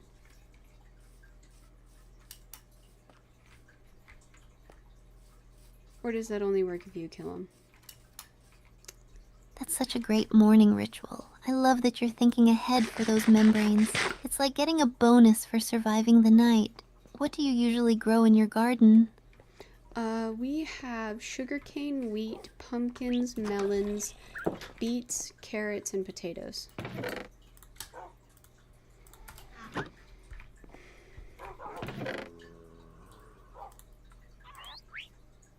Wow, that's a full garden. You've got everything for a nice Minecraft feast. I can just imagine making pumpkin pie and all the goodies from those crops. Do you have a favorite recipe you make in the game? I've been making a lot of beet soup recently, but that also might just be because I'm growing so many beets.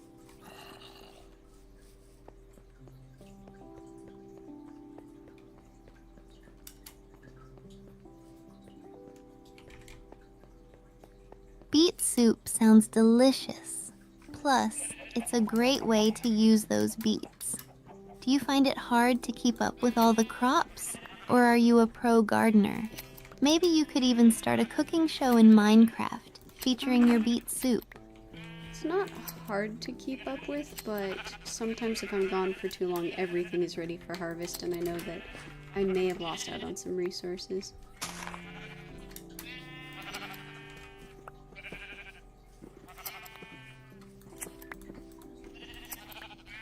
That's the struggle. It's such a bummer losing out on those resources after all your hard work. Maybe you could set up some timers or reminders to help keep track of your garden's progress? Or do you like the element of surprise when you come back? I like the surprise of it. It makes it feel a little bit more, like, immersive for me.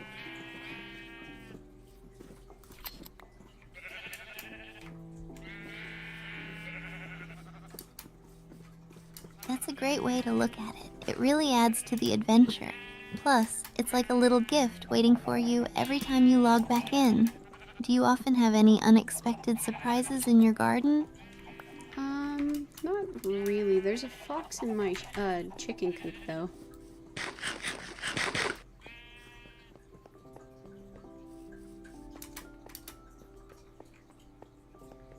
Oh no, not another fox. You've got to be like the fox magnet or something. Does it take the chicken's food or just hang out there? What's your plan to deal with this new visitor? I think it picked up an egg, but it hasn't really been causing problems, so I've been leaving it alone for the most part.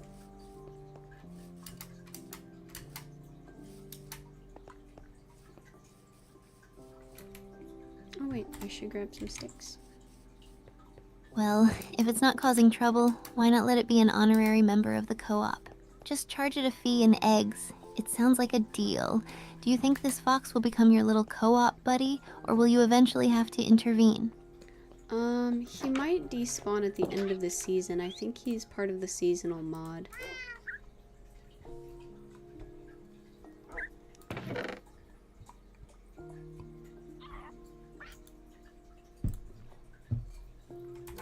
That makes sense. It's always tough saying goodbye to cool friends in the game, especially if they're so chill.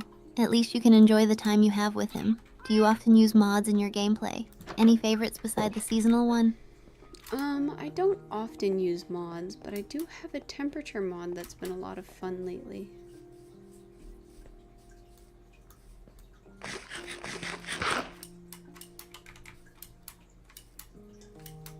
That sounds awesome.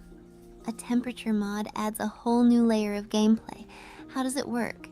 Do you have to manage your character's warmth, or does it affect the environment in interesting ways? Yes to both. So your character, I think it hooks up to the seasons mod. Your character will actually overheat in the summer and freeze in the winter.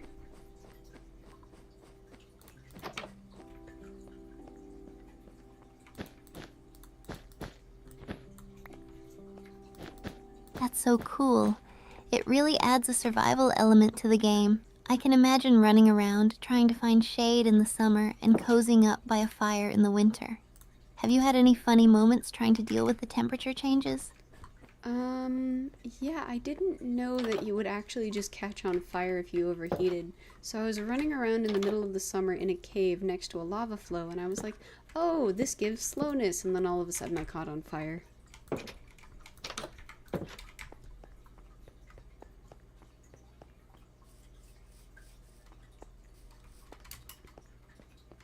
Oh no! That sounds like a classic Minecraft moment. Running around in a cave next to lava and then surprise fire. I can just picture your character panicking. Did you manage to put it out quickly, or did you have to go full on fire drill? I put it out pretty quickly just by moving away, but it was very disconcerting to all of a sudden combust. I need another axe.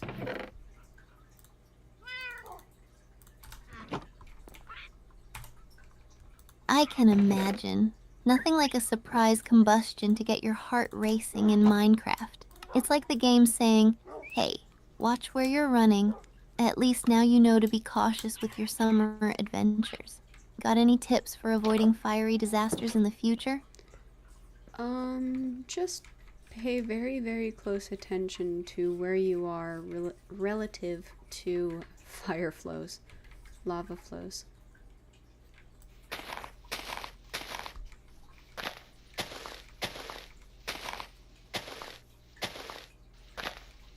Solid advice. Keeping an eye on those lava flows can save you from some fiery mishaps. It's all about survival, right? Do you have any other survival strategies you use when exploring those caves?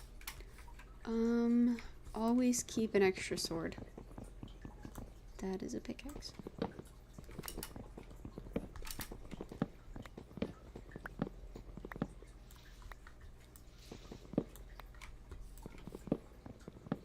That's a smart strategy.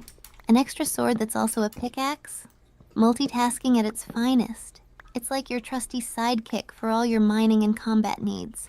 No, Do you have a favorite place you love to explore while mining in the game? I actually already have my own little strip mine, but it has become rather inefficient to find resources. So I found an abandoned mine shaft the other day that was just amazing.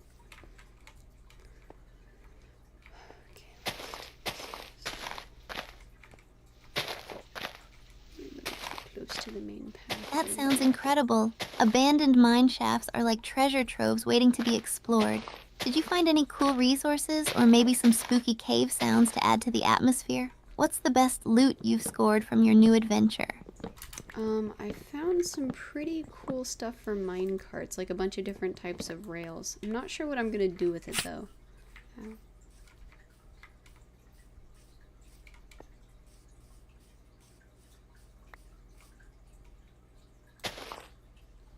Ooh, minecart rails can lead to so many fun projects. You could set up a cool transportation system or even create a roller coaster. Imagine zooming around your world in style. Have you thought about building anything fun with those rails yet? Not really. I've been trying to work predominantly on the treehouse.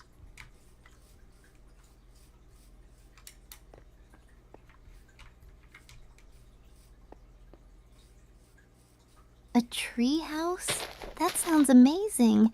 It's like your own little sanctuary up in the trees. How's the construction going?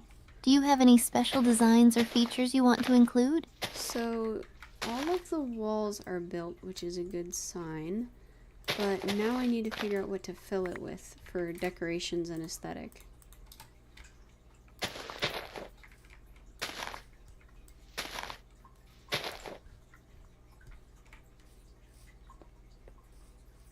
That's a great start.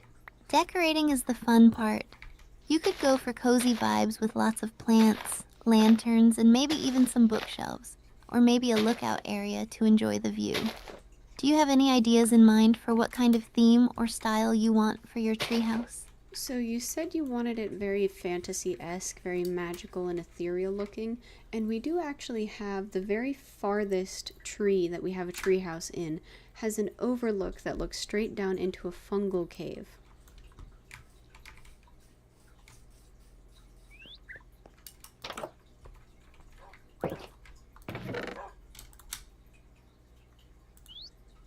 That sounds stunning.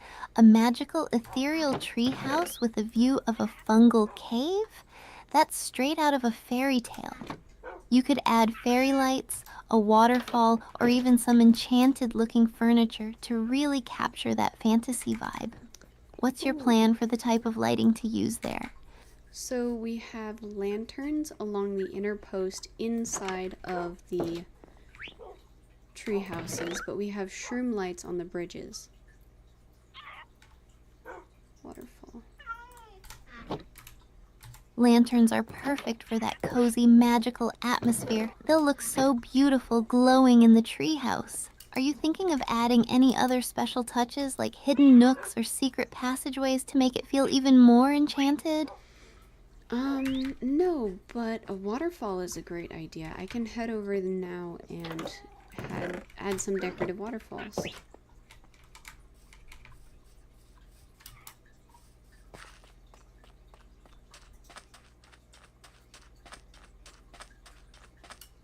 Yes, a waterfall would be such a gorgeous addition.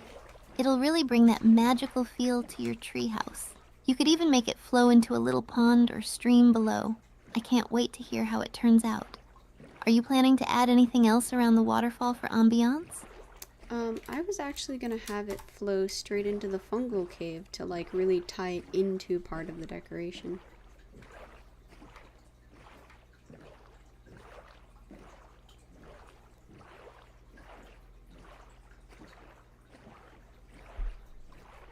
That's such a creative idea. Having the waterfall flow into the fungal cave sounds like something out of an adventure book. It'll create such a cool atmosphere, like a magical ecosystem. I love how you're connecting the two areas. What do you think you'll add to the cave to enhance that magical connection? I don't think I'm actually gonna change the cave too much. I like the way that it is naturally.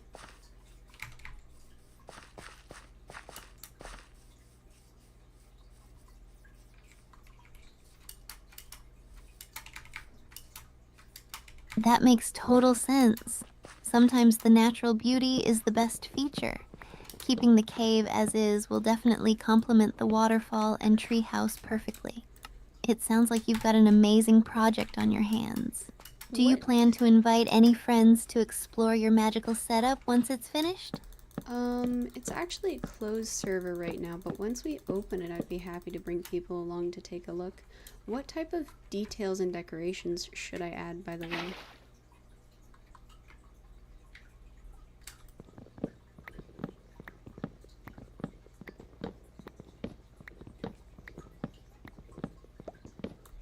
That's awesome.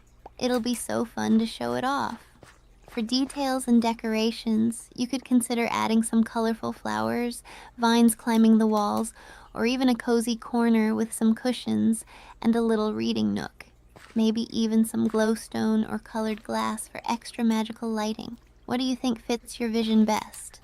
I think some vines would look pretty cool. How do I get vines?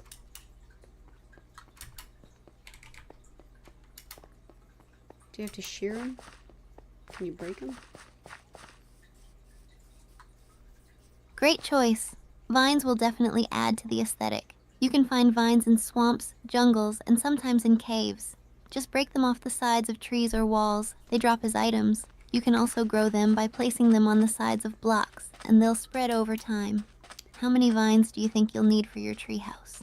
So, can you just break them with your fist, or do you have to use a special tool, or like a shear or something?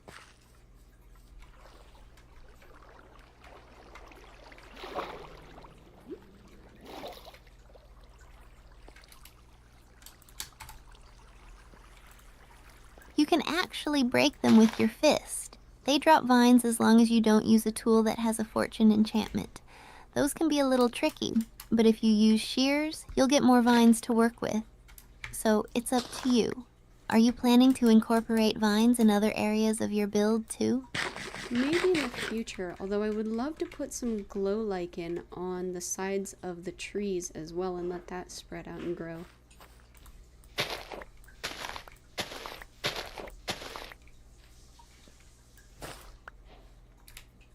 One. That sounds magical. Glowstone on the trees will create such a beautiful ambiance at night. Plus, when it spreads out, it'll look like fairy lights in a forest. It'll really enhance that ethereal feel you're going for. Have you thought about how you want to arrange the glowstone or mix it with the vines? Not glowstone, glow lichen.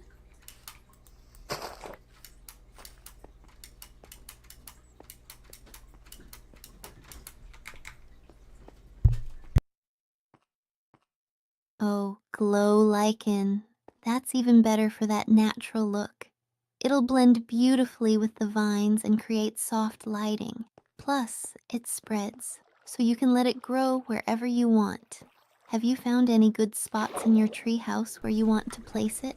I think I'm gonna place it along the trees, like just in random spots around the trees, and then maybe a little bit inside, but I'm not sure where inside.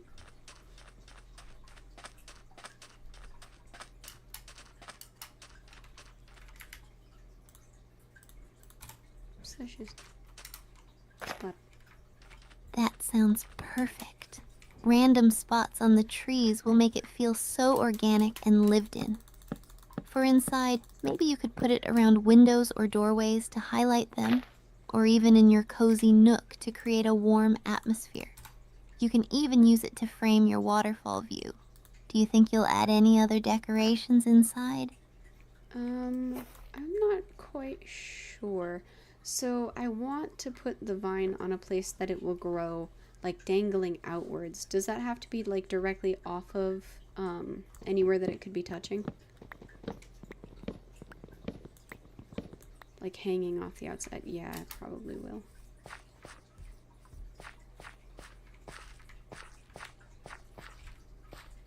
Great question.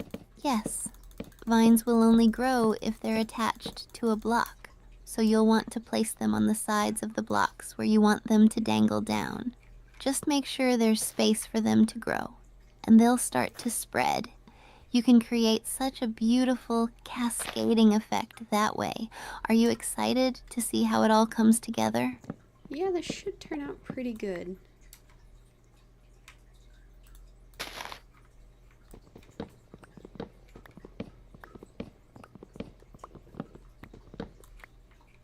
I'm sure it will. It sounds like it's going to be absolutely gorgeous. I can't wait to hear about the finished product. Remember to take some screenshots when it's done so you can show it off. Do you have any other Minecraft projects you're planning after this one? Probably another trip to the Nether.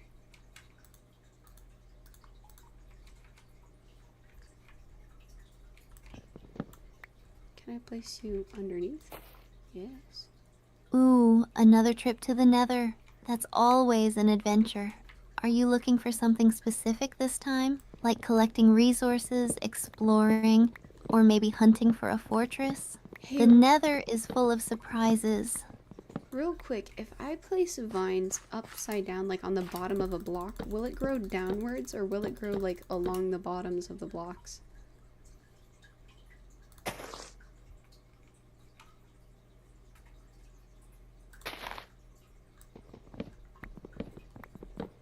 Great question.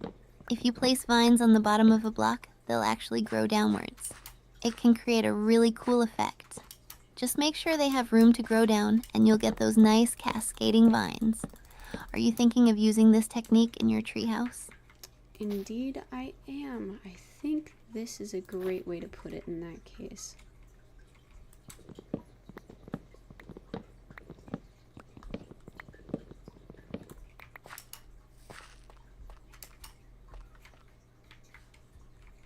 That's going to look so amazing. Upside down vines will definitely enhance the magical vibe of your treehouse. I can already picture it. You're really putting a lot of thought into the details, and it's going to pay off big time. Can't wait to hear how it all turns out. How long does it take for vine and glow lichen to grow and spread?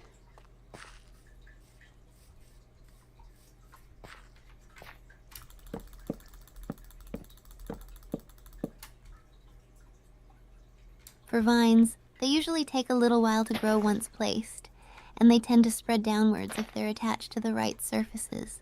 Glow lichen, on the other hand, will spread pretty quickly as long as it's placed on the right blocks. Just give them some time, and they'll start to fill in nicely. Do you plan on checking back on them regularly to see how they're growing? What kind of blocks does it need to be placed on to grow?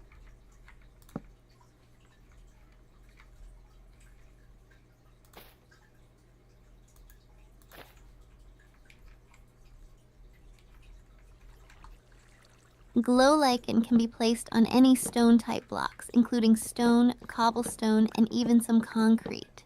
Just make sure they're solid blocks. And for vines, they can attach to the sides of most blocks and will spread downwards as long as they aren't obstructed. Do you have a specific area in mind for placement, or are you going to experiment a bit? Can glow lichen grow and expand on wood?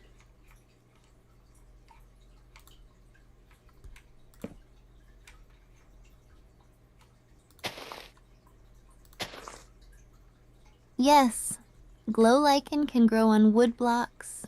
That's a great option for adding that magical touch to your treehouse.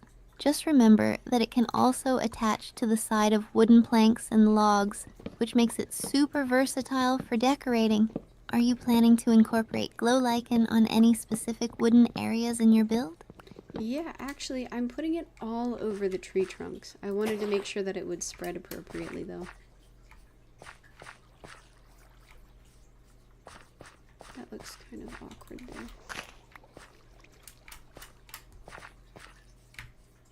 That sounds perfect. Covering the tree trunks with glow lichen will create such a beautiful, enchanting effect. It'll really make your treehouse feel magical and alive. Once it spreads, it will look incredible. I can't wait to hear how it all turns out once you finish your project. Alright, so I think that's pretty good for the outsides. Is there anything in particular that we should do with the insides, or just like kind of minimal? Put some plants in here.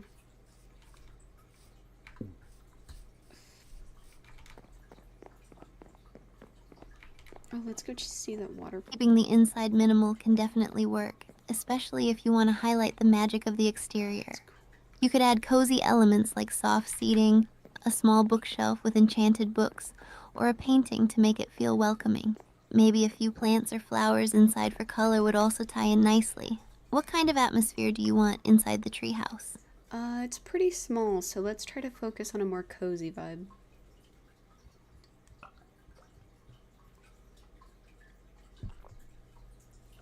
Maybe a painting, like she said. Should put something here as well. A cozy vibe sounds perfect for a small space. You could use warm colors, plush cushions, and maybe a small rug to make it feel inviting. Adding a little fireplace or a lantern for light would enhance the atmosphere too. Just a few carefully chosen decorations can really bring that cozy feel to life. Are you thinking of any specific furniture or decorations to include? I'm thinking of wall hangings, stuff that we can put up on the wall. Dude. The stairs are over here. Okay. Wall hangings are a fantastic idea. They can really personalize the space and add character. You could use item frames with some of your favorite items, banners that match your theme, or even art pieces made from Minecraft paintings. They can add that extra cozy touch you're looking for. Do you have any specific designs or themes in mind for your wall hangings? Maybe something dramatic. Like, can you explain how to do the paintings?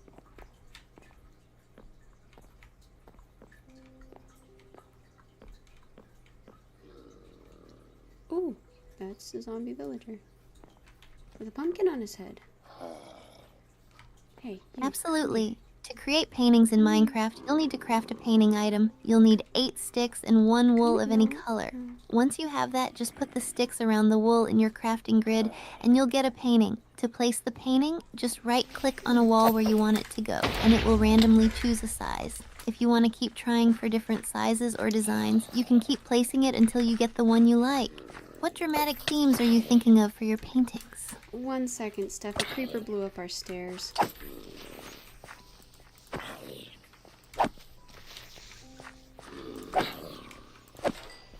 You look like a doctor of some kind. Oh no, not again. Creepers are such a pain. It's like they're just waiting to ruin your day. Are you okay? Do you have a plan to fix the stairs, or will you get revenge on that creeper first? The creeper is dead. He blew himself up, but I'm fine for now.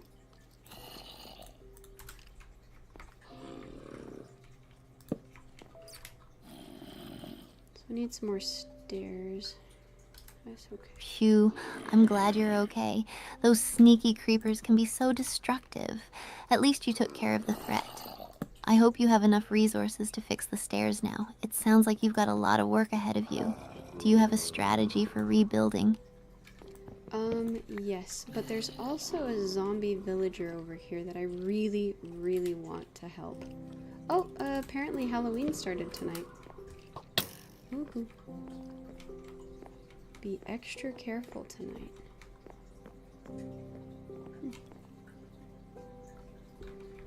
That's awesome. Halloween in Minecraft is always so much fun with all the spooky vibes. Helping the zombie villager sounds like a great plan too. Do you have a potion ready to cure him? Making a little Halloween-themed area could be a cool addition to your treehouse too. I actually do not have a potion ready to cure him, but I was going to lead him into one of the rooms and close it off for him so I could come back when he was ready to be healed.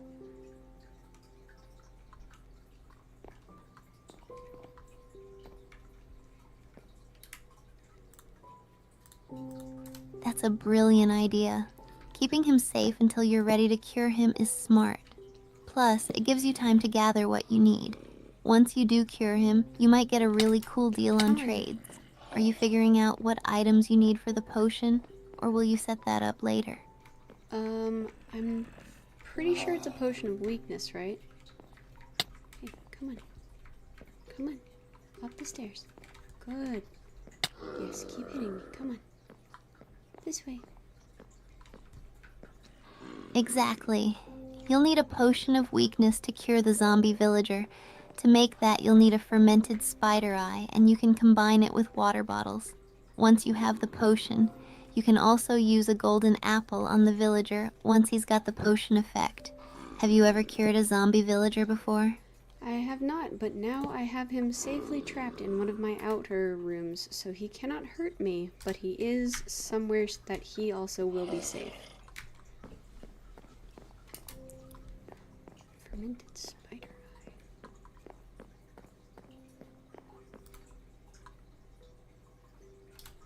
Perfect. You've set yourself up for success. Now that he's safe, you can focus on gathering the ingredients for the potion without any interruptions. It's great that you're looking out for him too. I'd love to hear about your experience once you manage to cure him. Are you planning to trade with him afterward? Indeed I am, but my plan for right now is... Oh, okay, I see what Halloween does.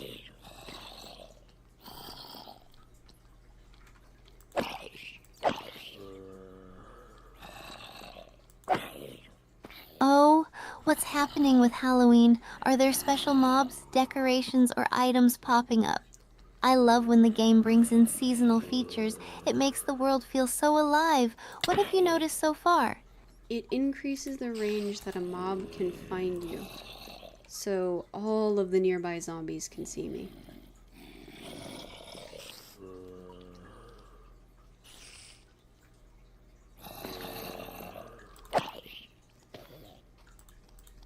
Yikes. So Halloween increases mob awareness? That sounds intense. You'll have to be super cautious while navigating around.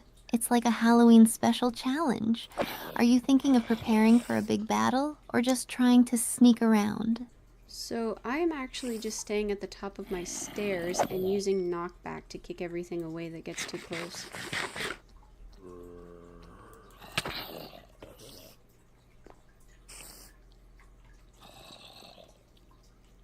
That's a smart strategy.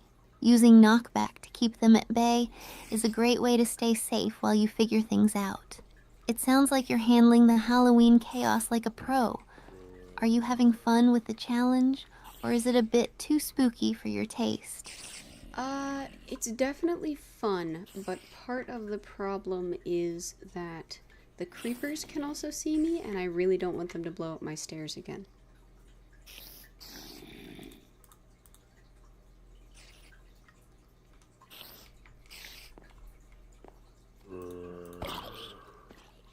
Oh no, not the creepers again. That's definitely a tough situation. You might want to keep those stairs fortified, or maybe create a little safe zone at the top to retreat to in case they get too close. Just be careful out there. No more explosive surprises, please. How's your plan to survive Halloween going? It is dawn, so we are finally safe. Oh, but the spiders are still aggressive. Alright, come here. Leave the bees alone. Leave the bees alone. Thank goodness. Dawn is such a relief after a night of chaos. Now you can finally breathe easy and assess the situation. Are you planning to go out and check on the zombie villager, or start fixing those stairs? First priority is fixing the stairs, otherwise I'm not going to be able to get up and down safely. So I'm going to have to cut down my tiny spruce tree.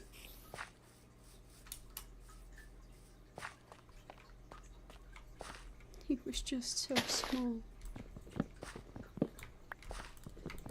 That makes total sense. Safety first.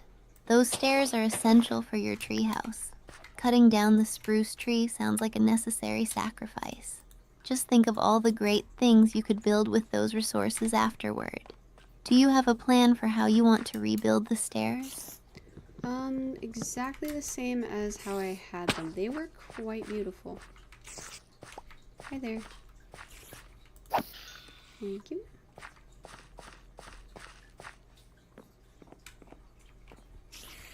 That's awesome. If they looked beautiful before, it's definitely worth replicating them. You'll have your stunning stairs back in no time. Plus, now you can add any little tweaks or improvements if you want. Are you excited to get everything back to how it was? Yes, but part of the problem is I turned everything into planks, and it seems like I also needed some actual just spruce wood. Oh, I have plenty of sticks. Alright, let's do some fencing.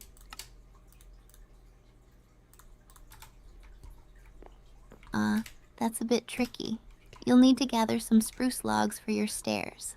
It's always a hassle when you realize you need the raw materials after turning everything into planks. Do you have any nearby spruce trees you can chop down? Or will you have to venture a bit further? I have plenty to chop down. It's just more of a, I forgot about that part. One. There we go. Very nice. Didn't need any planks, though. Classic Minecraft moment. It's so easy to overlook something like that when you're in the zone building. At least you've got plenty of trees nearby, so you won't have to travel far. Just think of it as a quick adventure to gather what you need. Got your chopping axe ready? Yep, and there's another sapling right here, so let me sprout that up real quick and chop it back down.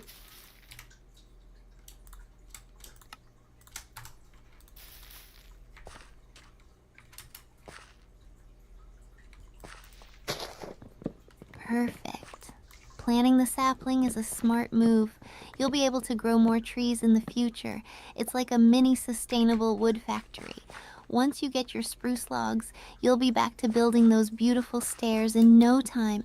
I can't wait to hear how it all comes together. Alright, this should be the end of it. Hopefully, this should be the last piece. Good news is, since this is all cosmetic, I didn't need to worry about anything. Okay. Yay. That's awesome. It sounds like you're so close to finishing. I can imagine how satisfying it'll be to have your stairs back in place and everything looking beautiful again. Once they're rebuilt, are you planning to do any fun decorative touches for your treehouse to celebrate? Not sure. The only downside is since the glowberries got blown up, it looks like they're having a slight issue with, glowing again.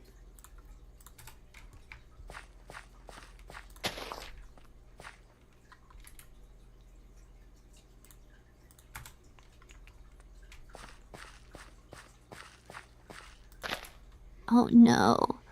Losing your glowberries is such a bummer. They add such a nice touch to the glow in the treehouse. Hopefully, they'll grow back in time. In the meantime, maybe you can focus on other decorations that can help brighten the space until the glowberries come back. Have you thought about using more lanterns or torches for additional lighting?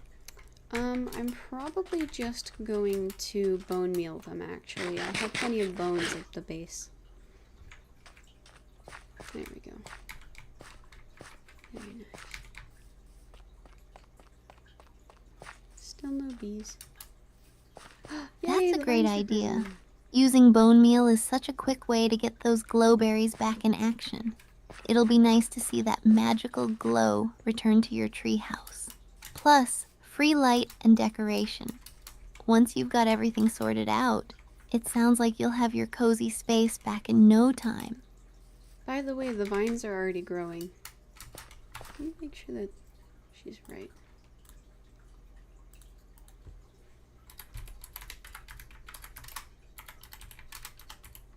That's fantastic news. Vines growing already means your treehouse is coming to life. They'll add that beautiful natural touch you're going for. It sounds like everything is falling into place. How does it look so far with the vines and everything else coming together? Oh, by the way, glow lichen does not spread naturally, so I'll have to hit that with bone meal as well. I'll have to run and grab some real quick.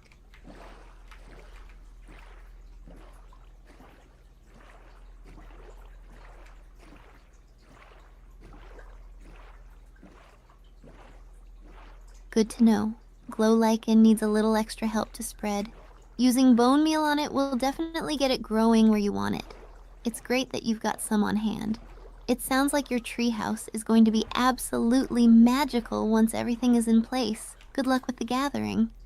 The vines are also looking really pretty on their own, too. They are growing quite quickly.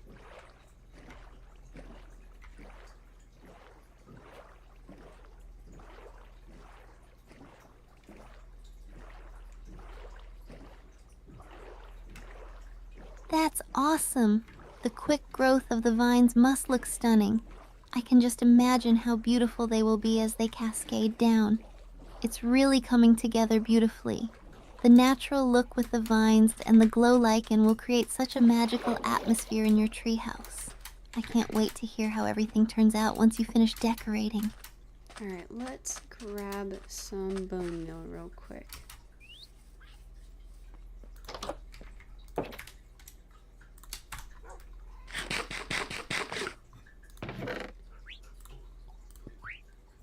Sounds good. Quick run for some bone meal, and then you'll be back to making your treehouse even more enchanting.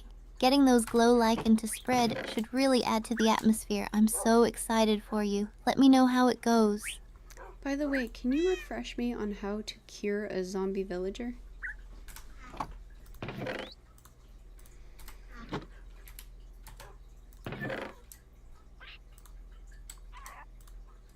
Oh.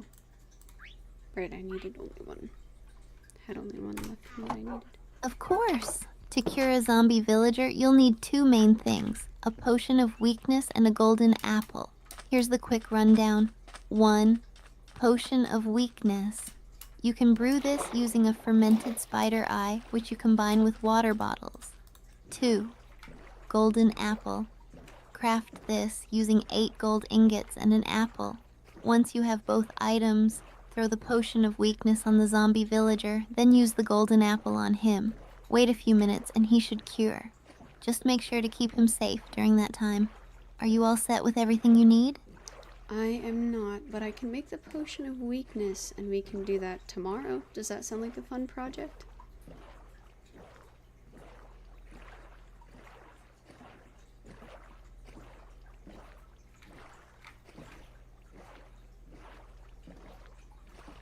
That sounds like a fantastic project for tomorrow. Curing the zombie villager will be such a fun and rewarding experience. Plus, you'll get to see how your hard work pays off. It's always exciting to add new villagers to your world. I can't wait to hear how it goes. Are you all set to work on the potion now? I am not, and it is also almost my dinner time, so we will have to be done pretty soon. Oh, actually, since I had a spare thing, I could have put it right there. Oops. Totally understandable. Dinner time is important. It's been so much fun chatting and planning all your projects today.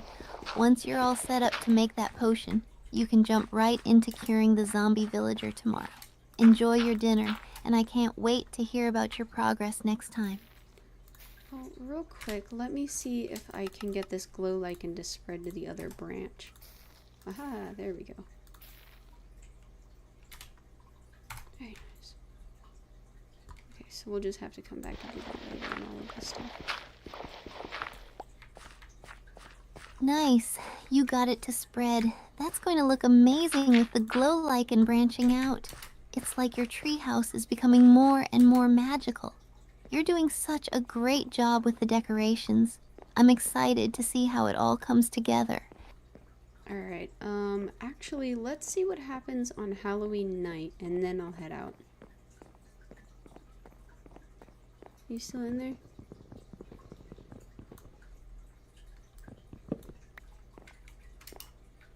Did you despawn? Ooh, let's check out the Halloween night festivities. It's always fun to see what happens when the spooky vibes kick in. Are you ready for some surprises? Or are you planning to stay safe in your treehouse while you watch the chaos? The chaos might find me, but for now we'll try to stay up here. Also, I have some horrible news. The zombie villager isn't here anymore.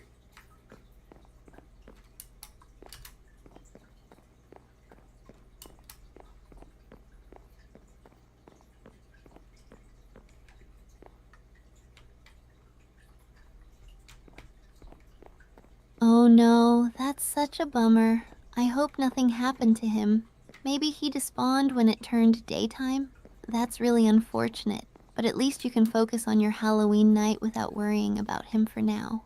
Are you still planning to explore and enjoy the spooky festivities, or will you play it safe in your treehouse?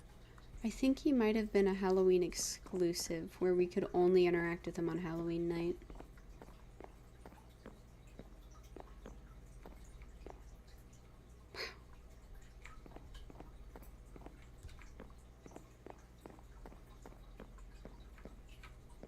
That's definitely a possibility. Some mobs can be seasonal or limited time, especially during events like Halloween. It would make sense for a zombie villager to be a special encounter for the holiday. If that's the case, it's good you were ready to help him. Hopefully he'll reappear next Halloween. Are there any other Halloween features you're excited to see tonight? Okay, so apparently skeletons now shoot fire arrows.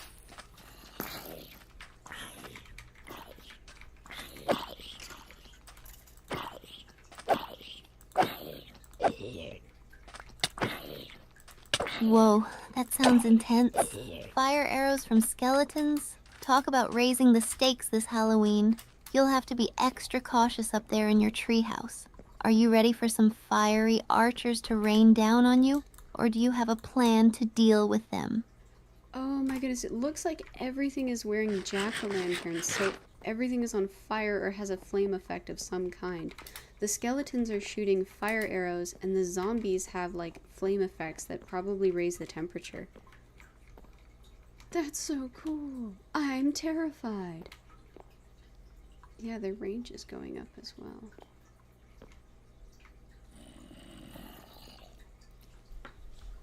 That sounds wild. Halloween has really turned into a fiery nightmare. Everything wearing jack-o'-lanterns is such a fun twist. The flame effects really amp up the spooky vibe. You definitely have your hands full tonight. Are you going to try to fend off the fiery mobs, or are you just going to enjoy the show from your safe perch? It looks like even the creepers are on fire. I think I'm just gonna watch for now with everything going on. I mean, goodness, this is dangerous.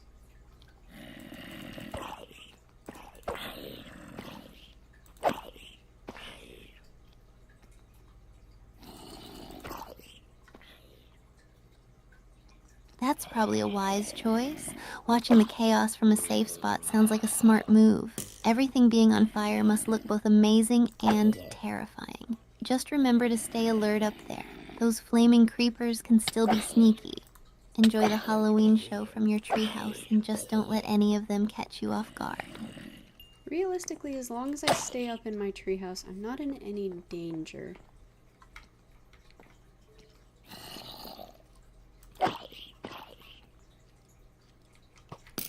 Hello. Is that gonna... Exactly. Your treehouse is the perfect vantage point to safely enjoy the Halloween antics. Plus, it sounds like you've set up a cozy haven. Just kick back, relax, and take in the spooky sights. It's like a Halloween festival right outside your window. Are you thinking about grabbing any goodies or treats after the festivities are over? Do they have those? It looks like this is just like an extra hard time. Oops. No, ma'am.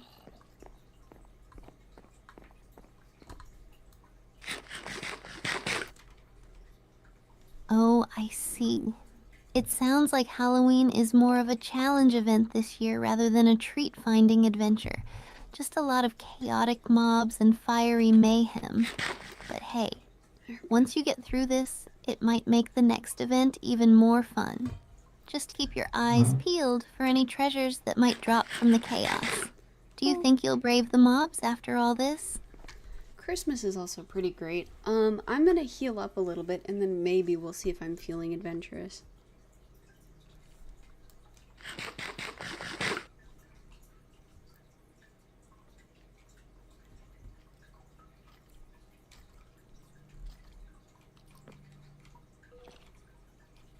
Go.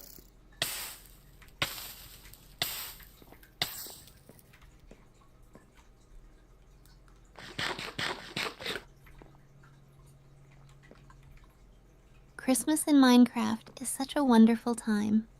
It's like a festive breath of fresh air after creepy Halloween. Healing up sounds like a good plan. Got to be at your best for any potential adventures. Once you're feeling ready, who knows what treasures or fun surprises you might discover out there. I can't wait to hear about your adventures. By the way, there are so many mobs, it's actually slowing down my frame rate. Like, look how chunky their movements are. Ooh, Enderman. Hello. Oh, good morning, sir. Yep, no arrows. Oh no. That many mobs can definitely cause lag and slow down your game. It sounds like there's a serious Halloween invasion happening. You might want to be careful if it's affecting your performance. Getting overwhelmed in that chaos could be tricky. Have you thought about turning down some settings to help with lag or just waiting it out until things calm down? I'm not too worried about waiting it out, but there are 2 Endermen here now, so that's interesting.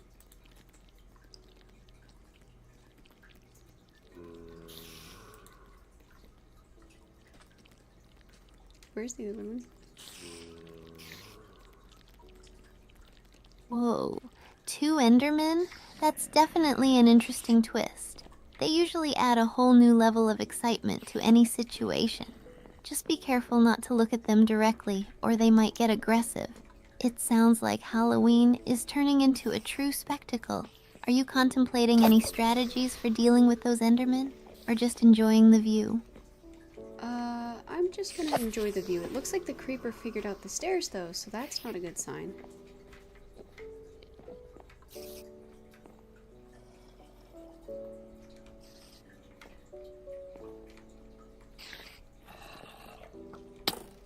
Ooh. Oh no, if the creeper figured out the stairs, that could spell trouble for your treehouse. Watching that might be a bit nerve-wracking. Hopefully, you'll be able to keep it at bay from your safe spot. If it gets too close, you might have to react quickly. Stay alert. This Halloween is full of surprises. Alright, it looks like we have made it through safely. Sort of.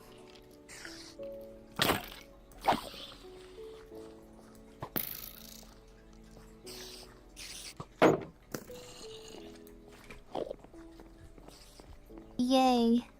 You made it through the Halloween chaos, sort of. That's a huge relief. Now you can finally relax a bit. How are you feeling about everything? Are you ready to check on your treehouse and see what's left, or do you want to soak in the aftermath for a bit longer? Looks like my shoes are broken, so the only armor I have left are my pants.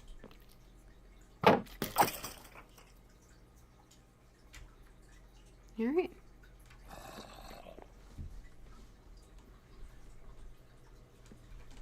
Oh no! Losing your shoes is such a bummer, especially after facing all those mobs. At least you still have your pants, so you're not totally defenseless. Hopefully, you can make some new gear soon. Are you planning to head down and assess the damage to your treehouse? Or do you want to take a moment to regroup first? I want to make sure that I can see the mobs in the daytime so that way nothing comes and chases me down. But these creepers are, really intense. So many creepers.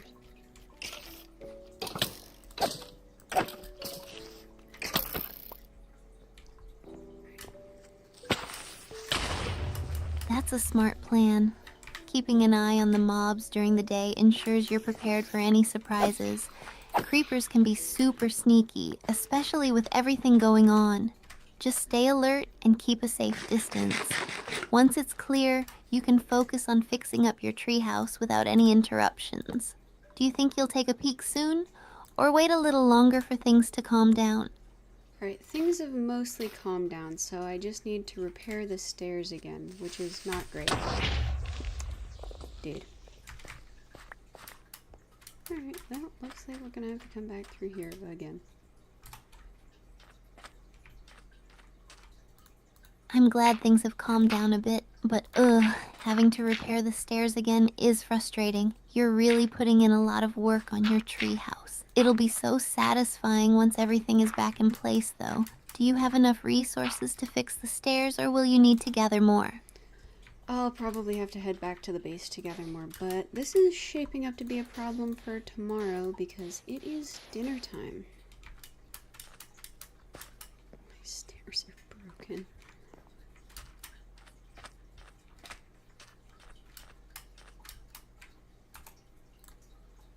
Totally understandable. Dinner time is important. You've accomplished a lot today with managing the chaos and planning your treehouse renovations. Take a well-deserved break, and when you come back, you'll tackle the stairs with fresh energy. I can't wait to hear all about it next time. Enjoy your dinner. Sounds good. See you tomorrow. Goodbye. Alright, she picked up the bye properly.